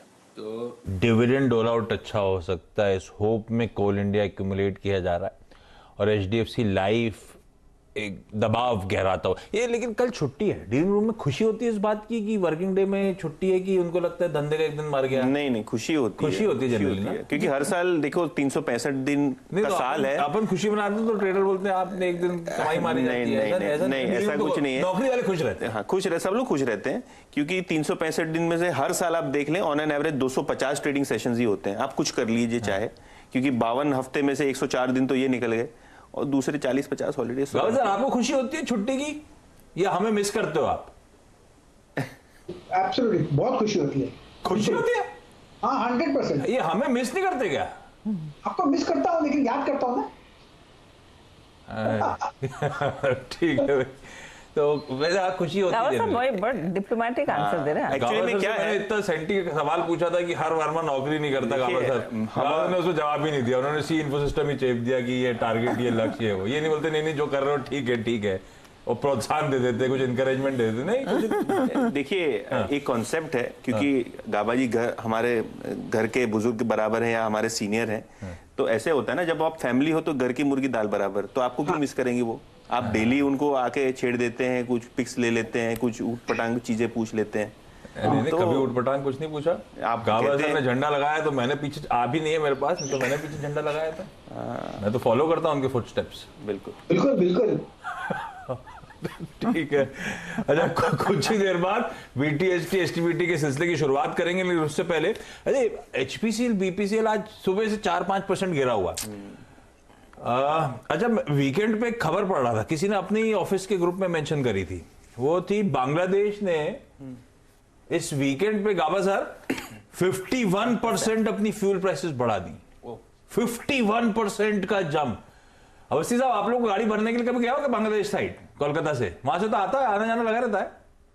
देखिए अभी बोल रहे थे ना कि आप ऊट पटांग सवाल पूछते हैं, देखिए तो गाबा सर से बांग्लादेश जाके गाड़ी लेके आऊं मैं वापस कलकत्ता। पर 51% का है। एक्चुअली बांग्लादेश बॉर्डर पोरस है काफी ना। हाँ, पोरस तो है ही। हाँ। लेकिन अगर आप नॉर्थ ईस्ट जाएंगे ना तो दूसरी तरफ की दुनिया दिखती है। तो हमें अपने ट्विटर के फॉलोअर से पूछना चाहिए कि उस तरफ माहौल कैसा है, चेक करके बताइएगा। उस तरफ जाने की जरूरत भी नहीं है। पर 51% का फ्यूल हाइक, बाप रे। वो इकोनॉमी को फिस्कल डेफिसिट बहुत बढ़ रहा है, तो उसको कंटेन करने के लिए है। अब लेकिन इंडिया की बात करें तो एचपीसीएल बीपीसीएल इसीलिए गिरे हैं क्योंकि Q1 की अंडर रिकवरी लगभग 15 रुपए पर लीटर है डीजल की। मार्केटिंग मार्जिन खत्म हो गए। बिल्कुल। तो वहाँ 51% बढ़ रहा है और यहाँ जो बढ़ाना चाहिए उसकी बदली जो है हिट ले रहे हैं, बोल रहे हैं। हम तो ज्यादा ही दे रहे थे। हम ज्यादा दे रहे थे ऐसा, फिर भी वो बीच में खा गया होगा, ये पता नहीं। इनको फायदा क्यों नहीं मिला हमारे ज्यादा देने का। इसको ऐसे रखना चाहिए, लेकिन प्रेशर तगड़ा है। कोई डिविडेंड यील्ड के लिहाज से कुछ अट्रैक्टिव हुआ है क्या अवस्थी साहब? या जब मुनाफा ही नहीं हो रहा तो डिविडेंड यील्ड की सोचे क्यों? नहीं, देखिए ये मेरे हिसाब से ये इस क्वार्टर की प्रॉब्लम ज्यादा थी। आने वाले क्वार्टर्स में इतनी ज्यादा प्रॉब्लम इसमें दिखेगी नहीं। और ये इंडस्ट्री को अगर आप क्लोजली ऑब्जर्व करें तो हमेशा ऐसे साइकिल में थोड़ा प्रॉब्लम आता ही है। बट इन वैल्यूएशंस पे मुझे लगता नहीं है कि इसमें कुछ भी खोने को है। आईओसी, एचपी, बीपी, मैं तो पर्सनली मैं बहुत बुलिश हूँ। मुझे लगता है कितना 4-5 टाइम पे सारे स्टॉक मिल रहे हैं और आईओसी में जो शायद डिविडेंड यील्ड आपकी 8-10% है। और ये वोलेटिलिटी जो ऑयल प्राइसेस की एबनॉर्मलिटी है, ये मैक्सिमम आप वर्स्ट केस में मान लो और 3-4 महीने वो भी ये प्राइसेस पे लगभग रह जाएंगे। यहाँ से कोई अप्रिशिएट नहीं होने वाले। जो स्पेक्युलेटिव पुल पुश आना था वो सब खत्म हो गया, अनलेस अनटिल चाइना कुछ एक्स्ट्राऑर्डिनरी करने लगे तो एक अलग बात है। बट अदरवाइज मुझे लगता है कि अब यहाँ से ग्रेजुअली जो लॉन्ग टर्म ट्रेजेक्टरी भी होनी चाहिए बारिंग शॉर्ट टर्म ग्लोबल हिकअप्स, ये पॉजिटिव रहना चाहिए। और ये वैल्यूएशन पे अगर आप एक लॉन्ग टर्म इन्वेस्टर है तो आपको बिल्कुल एक कॉन्ट्रा बेट लेके ये स्पेस में बेट करना चाहिए। कॉन्ट्रा बेट लेकर स्पेस में बेट कीजिए। एचपीसीएल, बीपीसीएल जैसे ट्रेड्स पर एक कॉन्ट्रा कॉल इस समय शरद अवस्थी दे रहे हैं। चलिए कुछ ट्रेड्स आपके लिए स्पॉट करते हैं जहां पर एक्शन बना है और शायद बनने के आसार भी दिखाई दे रहे हैं। वायदे बाजार का कुछ हाल परख लिया जाए उसमें एक ट्रेड जो आप सबने पकड़ा होगा, अब इस पर नीलेश जैन बताएंगे कि आगे चाल कितनी मजबूत रहेगी। हमने ट्रेंडिंग स्टॉक में भी इसकी चर्चा की थी। हिंदुस्तान कॉपर, नीलेश, आज 112 के लेवल्स पर 18% का ओआई देखने को मिला है इजाफे में। ये स्टॉक रिविजिट करते हैं, तैयार रखिएगा चार्ट। लेकिन राकेश झुंझुनवाला साहब ने जो अकासा एयरलाइन इनकी उड़ान भरी है कल, उस पर इस समय CNBC TV 18 की मैनेजिंग एडिटर श्रीन भानन से इंटरव्यू कर रही है, उसका एक अंश आपको सुना देते हैं। Traffic that is being estimated, of course, India today the third largest civil aviation commercial market. But Mr. Junjunwala, you know, you've already placed strategic bets on the aviation sector, on the insurance sector as well. What else are you looking at strategically? Where else could you perhaps put in a strategic bid, you know, that you could back strategically? Any other sectors that interest you from a strategic point of view? Public sector banks, and public sector banks.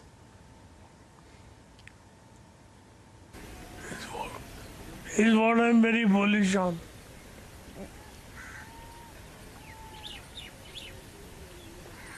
And what's the hypothesis for betting so big on public sector banks? You said you're very bullish on public sector banks. What's the hypothesis there that's driving your confidence? Pardon? What is the hypothesis that's driving the confidence in public sector banks for you? Why do you feel so bullish on public sector banks today?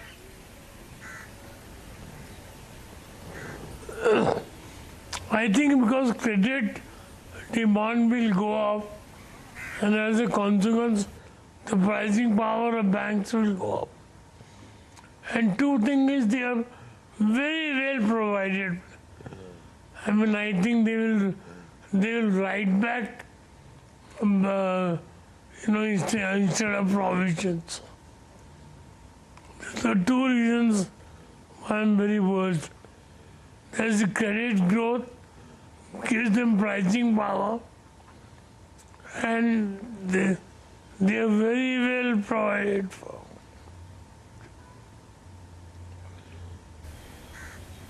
Okay, so credit growth you're very bullish on, and that you believe is going to ensure that public sector banks do well. That's a space that you're bullish on. Outside of that, you know, since we are talking about India in the context of India at 75, Mr. Junjunwala, yeah, go ahead. Shireen, those who can borrow are those who can lend, and they have great, public sector banks have great gathering, great power of gathering deposits. तो PSU bank, ये एक sector है जो राकेश झुंझुनवाला की जुबानी आपने सुना, उसी पर ये सबसे ज्यादा बुलिश है, यानी कि यहीं पर शायद वो सबसे ज्यादा पैसा भी कमिट कर रहे हैं। इसके अलावा आकासा एयरलाइंस पर भी उन्होंने कुछ बयान दिए हैं, वो मैं आपको थोड़ा सा हाईलाइट दे देती हूं उसका। उन्होंने कहा एक तो बहुत ही फ्रूगल एयरलाइन रहेगी ये, यानी कि ज्यादा पैसा, अनवारंटेड पैसा खर्च नहीं करने वाली है कंपनी। एक एक्सेसिवली कॉम्पिटिटिव एयरलाइन रहेगी, यानी कि अच्छा खासा टक्कर देने को खड़ी है कंपनी, या फिर ये एविएशन कंपनी अपने स्पाइस जेट और इंटरग्लोब के सामने, और पूरी इंडियन एविएशन स्टोरी को लेकर ये बेहद कॉन्फिडेंट है। याद रखिएगा, ये एक नई पूरी, जो आप कहते हैं ना, ग्रीन फील्ड कंपनी खड़ी हो रही है, एकदम स्क्रैच से कंपनी खड़ी हुई है आकासा एयरलाइन, और in competition with spice jet और इंटरग्लोब एविएशन। साथ ही साथ हमने देखा है एयर इंडिया का कायाकल्प हो रहा है टाटा ग्रुप की तरफ से। दूसरी कंपनियां भी शायद इस बिजनेस में और भी अब अपनी पैसा या मेटल खर्च करती हुई दिखाई देंगी। तो एक इंटरेस्टिंग टाइम पर, स्पेशली जहां पर एक तगड़ी रिवेंज ट्रैवल की कड़ी शुरू हो चुकी है 2020 के कोविड के हादसों के बाद, अब ये आकासा एयरलाइन ने अहमदाबाद मुंबई वाले सर्किट में पहली उड़ान भरी है और कई छोटे छोटे शहरों को ये जोड़ती हुई दिखाई देगी। एविएशन पर नजरें रहेंगी, लेकिन PSU बैंकों को लेकर काफी बुलिश है। SBI पर हमने कॉल ले लिया। ये एविएशन कंपनियों में स्पाइस जेट, इंटरग्लोब के लिए क्या एक बड़ा चैलेंज होगा आकासा? शरद, आपकी अप्रोच क्या रहेगी? स्पाइस जेट तो प्रॉब्लम से जूझ ही रहा है और बैलेंस शीट स्ट्रेंथ भी उनके फेवर में नहीं है, बट इंडिगो के पास एटलीस्ट बैलेंस शीट स्ट्रेंथ है।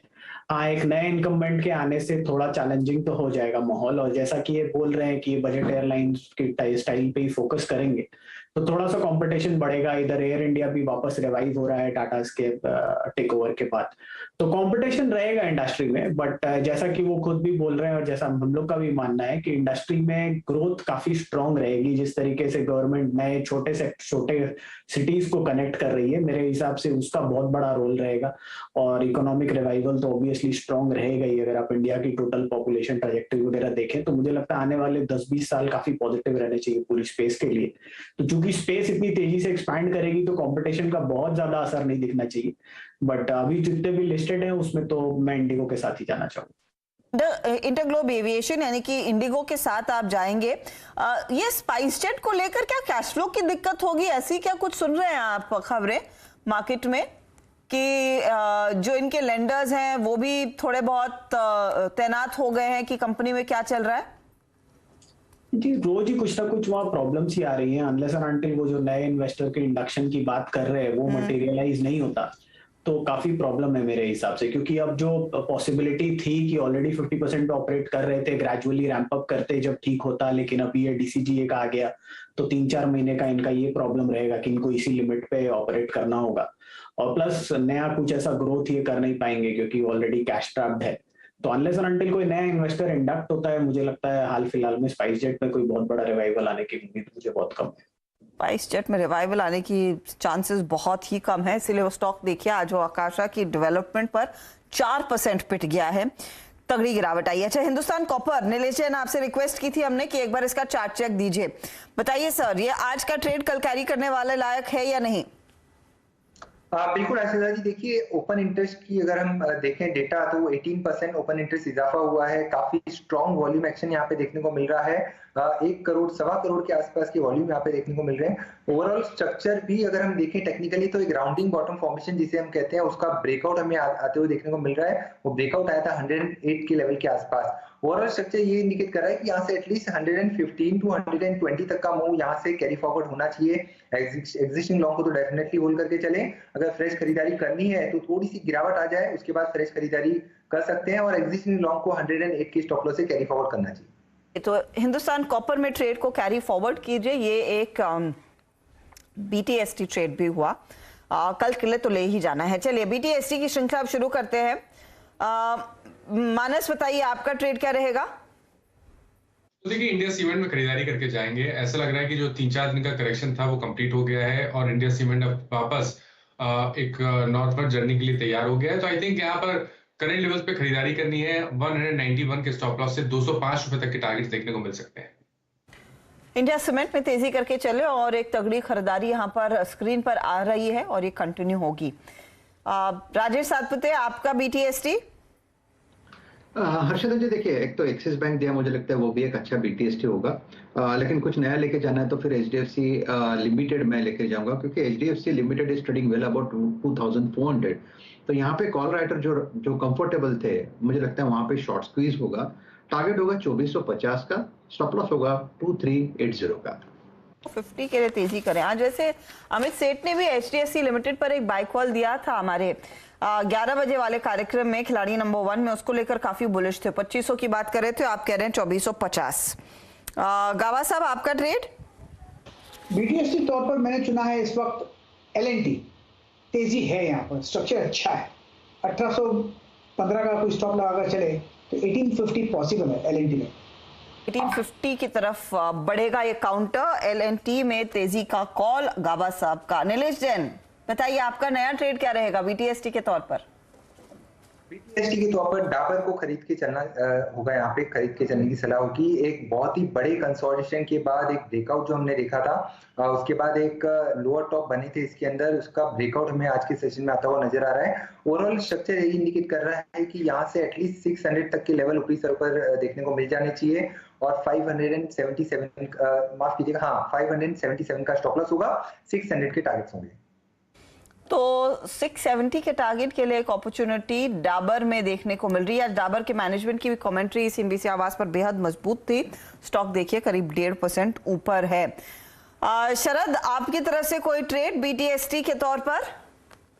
मुझे लगता है OMC स्टॉक्स में एक अच्छी रिकवरी कंटिन्यू होनी चाहिए। तो कल आज जो करेक्शन आनी थी मेरे हिसाब से ये लास्ट लेग होना चाहिए, तो इसके बियॉन्ड यहाँ से एक इंप्रूवमेंट होनी चाहिए। वैल्यूएशंस भी अट्रैक्टिव है, तो ये एक डिसेंट स्पेस है जहाँ पोजीशंस बनाई जा सकती है।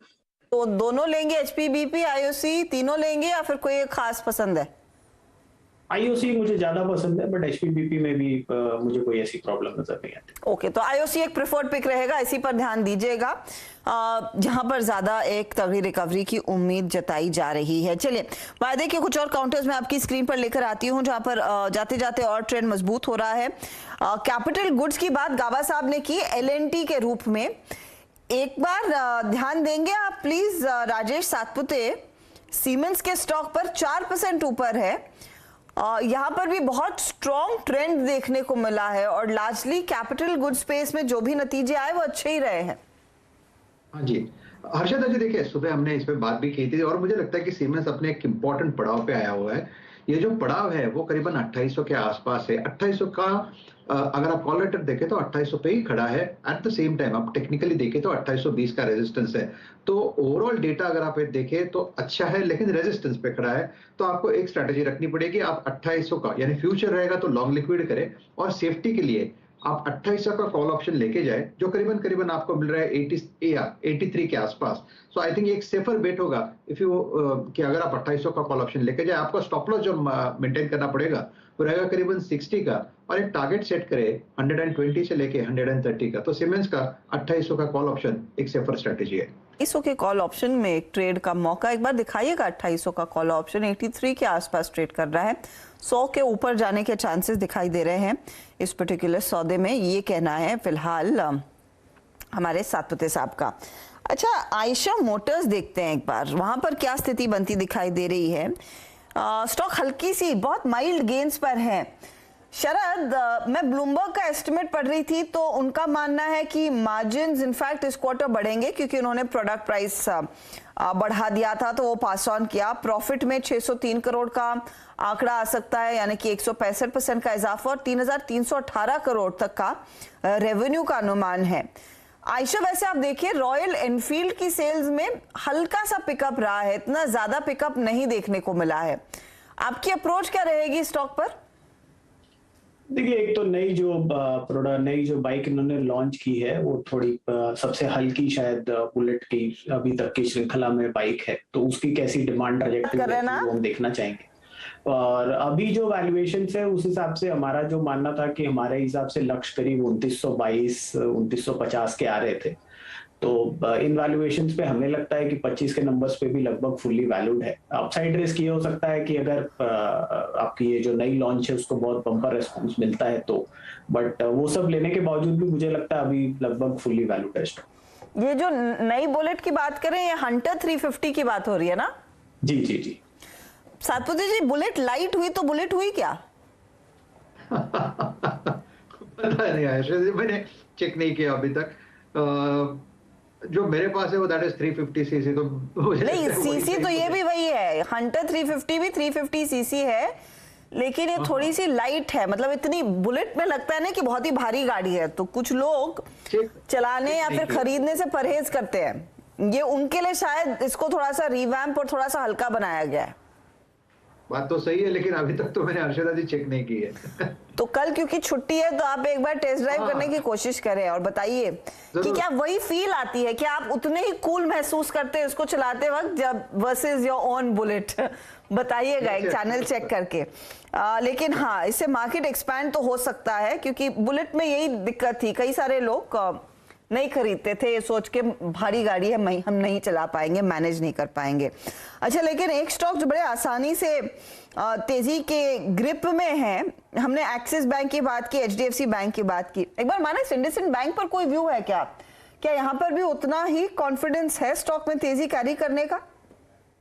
देखिए, जिस तरह के पैटर्न्स एक्सिस बैंक है, एचडीएफसी बैंक है, उस तरह के पैटर्न्स इंडसइंड बैंक के नहीं है। लेकिन इंडसइंड बैंक पहले ही आउट परफॉर्म कर चुका है। अगर आपको याद हो तो करीब अगर हम पिछले 4-5 हफ्ते की बात करें तो बहुत ही स्मार्ट रैली देखने को मिली है। 800 रुपए से लेकर 1050 तक की रैली देखने को मिली है। तो यहाँ पर तो पहले भी परफॉर्मेंस देखने को मिला है। अभी ये कंसोलिडेशन जोन में है, बट कंसोलिडेशन के बाद जब ये बाहर निकलेगा, जब 1100 के ऊपर निकलेगा, तब आपको फिर से एक रैली रिज्यूम होते दिखेगी जिसमें 1225 तक के स्तर देखने को मिलेंगे। तो medium to long term trend काफी पॉजिटिव है। शॉर्ट टर्म के लिए इंतजार करिए फ्रेश ब्रेकआउट का। शॉर्ट टर्म के लिए एक अच्छा खासा एक्शन बनता हुआ दिखाई दे सकता है इस पर्टिकुलर ट्रेड में।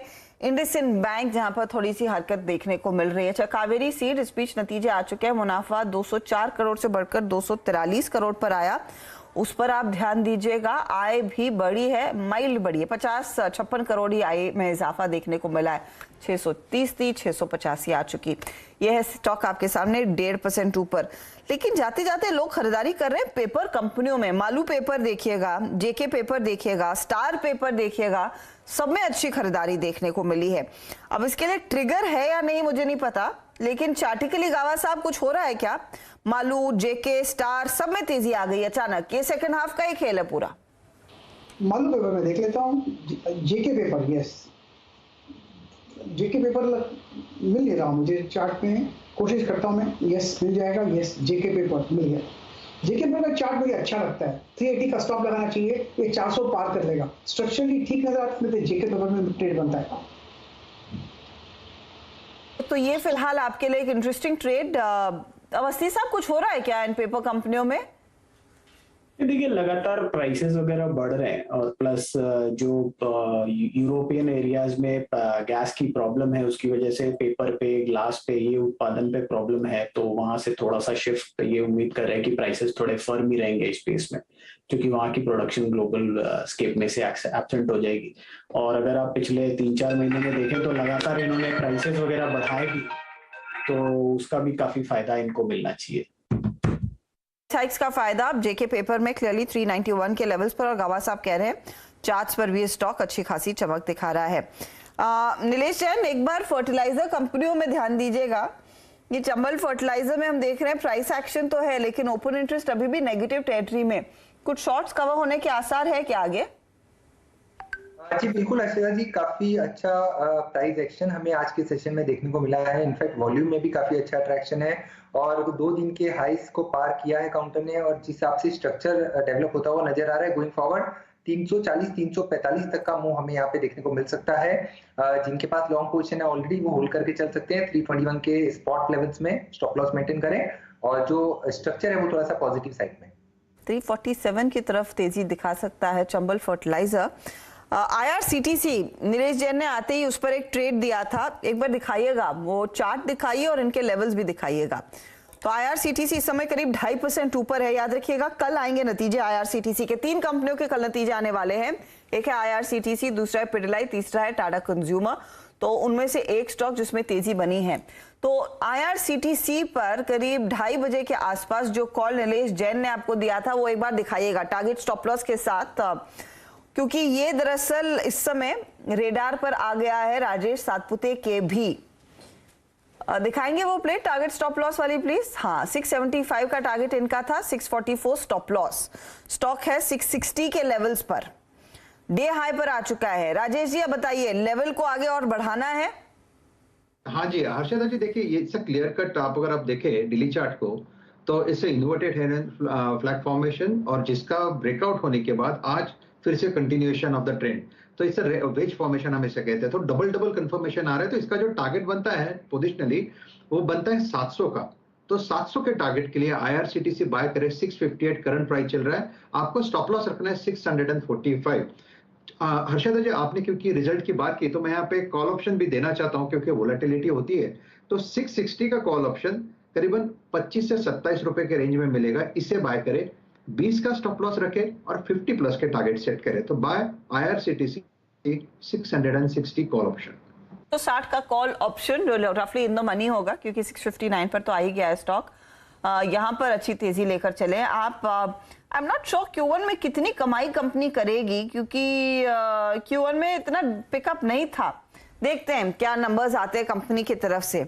अच्छा, Malu paper by the way 6% भाग गया है और गाबा साहब ने जब जेके पेपर की बात की तब से लेकर अब तक इसमें और जोश आता हुआ स्टॉक अब करीब करीब 10 से 11 रुपए ऊपर यहाँ पर ट्रेंड मजबूती का बनता हुआ दिखाई दे रहा है। स्टार पेपर भी इस बीच अपनी चाल को और मजबूत कर रहा है। तो ये फिलहाल वो ट्रेड्स जो हमारे रेडार पर है जहां पर एक्शन बड़ा है। एक और स्टॉक जहां पर एक्शन इस घंटे दरअसल बड़ा है, उसकी बात करें तो मजगांव डॉक शिपयार्ड 282 का स्तर है। मानस, हमने बीडीएल हैल खूब डिस्कस किया, गार्डन रीच की भी आजकल लोग काफी बात करते हैं। मजगांव डॉक में क्या उसी तरह के तेजी के लक्षण है या नहीं? देखिए, डेफिनेटली यहाँ पर ट्रेंड पॉजिटिव है, इसमें कोई डाउट नहीं हंसता, लेकिन अभी भी एक रेजिस्टेंस बना हुआ है 287 के आसपास। 287 के लेवल्स ब्रेक होंगे तब आपको एक रैली देखने को मिलेगी जिसमें 305 307 तक के स्तर देखने को मिलेंगे। लेकिन क्योंकि ट्रेंड पॉजिटिव है, मेरा समझना है कि अपनी पोजीशन में आप बने रह सकते हैं। 273 के नीचे स्टॉप लॉस रखिए इस उम्मीद में कि 287 के लेवल ब्रेक होंगे तो 15 से 20 रुपए का अप मूव देखने को मिलेगा। से 20 रुपए का अप मूव देखने को मिलेगा। तो ये फिलहाल आपके लिए एक अपडेट आता हुआ इस पर्टिकुलर ट्रेड में। ईदर वेज जब हम लौटेंगे तब IRCTC के नंबर्स और बाकी कंपनियों के नतीजे यानी कि बुधवार को डिस्कस भी होंगे डिटेल में। एक बार भारतीय एयरटेल देख लेते हैं। भारतीय एयरटेल एकदम शांत है, हालांकि सुबह में इसने 699 तक का लो छुआ था, उसी के आसपास घूम रहा है। इस बारी आरपूज में इजाफा बन सकता है। और मैं बहुत इंटरेस्टिंग रिपोर्ट दरअसल क्या रेटिंग्स की पढ़ रही थी शरद, जहां पर उन्होंने कहा कि 5G में जिस तरह से पैसा झोंका जा रहा है, अब कंपनियां और टैरिफ हाइक करेंगी क्योंकि उसके लिए उनको पैसे की जरूरत होगी 5G के लिए। कितने चांसेस हैं आरपू और स्ट्रेंथन होगा ऐसे में कंपनी का?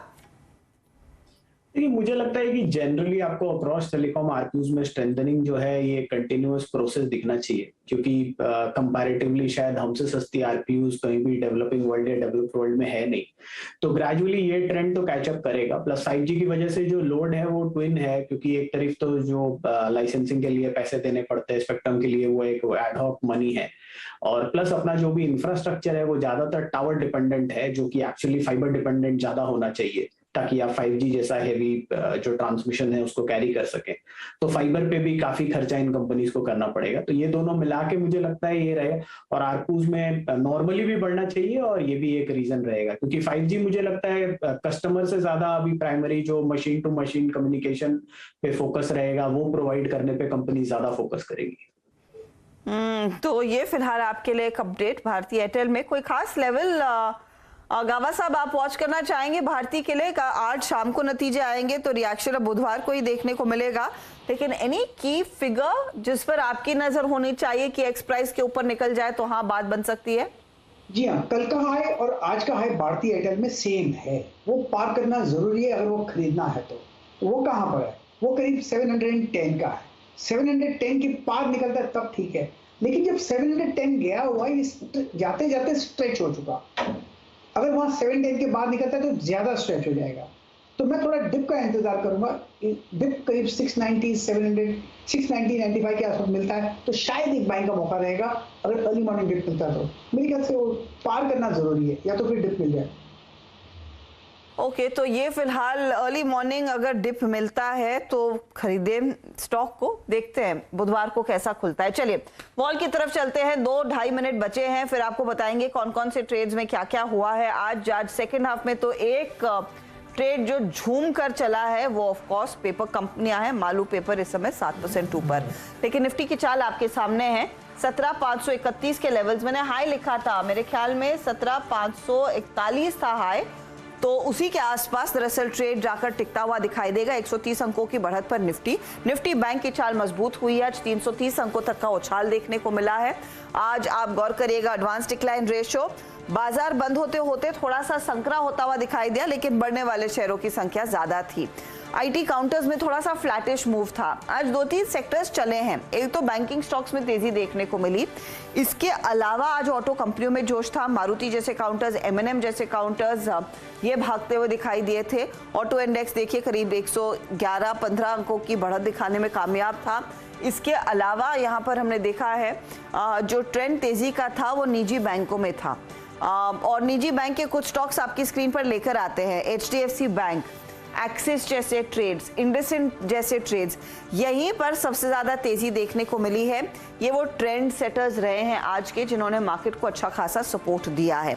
दूसरी तरफ ड्रैगर्स में एक तो BPCL, state bank of India, ये कुछ स्टॉक्स थे जहां पर हमने देखा कुछ मुनाफा वसूली बनती दिखाई दी। एक हीट मैप पर नजर डाल लेते हैं, वो आपको एक क्लियर कट इंडिकेशन देगा क्या चला और क्या बढ़ा। तो बढ़ने वाले काउंटर्स में हमने M&M की बात की, मारुति की बात की, लेकिन कोल इंडिया नतीजों से पहले 3-3.25% ऊपर, अच्छे नंबर्स आने का आसार और डिविडेंड रोल आउट भी अच्छा खासा रहेगा, ये उम्मीद है। हिंडाल्को के नतीजों से पहले भी तेजी हुई है। बैंकों में एक्सिस, HDFC झूमे हैं। रिलायंस इंडस्ट्रीज AGM से पहले अब स्टॉक चलने लगा है, तेजी की पोजीशन। कैपिटल गुड्स में खरीदारी, L&T जैसा ट्रेड करीब 2% ऊपर, इसके आगे हमने मिड कैप्स में सीमेंस, ABB सब में तेजी देखी है। टाइटन में आधे % का इजाफा देखने को मिला। आपका UPL चला है, ITC में 312 तक के लेवल्स देखने को मिले हैं। आयशा जिसके नंबर्स आएंगे उससे पहले भी यहाँ पर तेजी देखी गई। BPCL, SBI, Britannia, UltraTech cement जैसे काउंटर्स जो हल्की तरफ रहे हैं, मुनाफा वसूली रही। नेस्ले में कुछ मुनाफा वसूली जरूर देखने को मिली। तो ये फिलहाल मार्केट का रुझान है। वैसे आज का दिन, आज का मूड पॉजिटिव साइड पर जरूर था और HDFC और HDFC बैंक की तरफ से कमाल हमने देखा है कि खरीदारी बनती हुई दिखाई दी।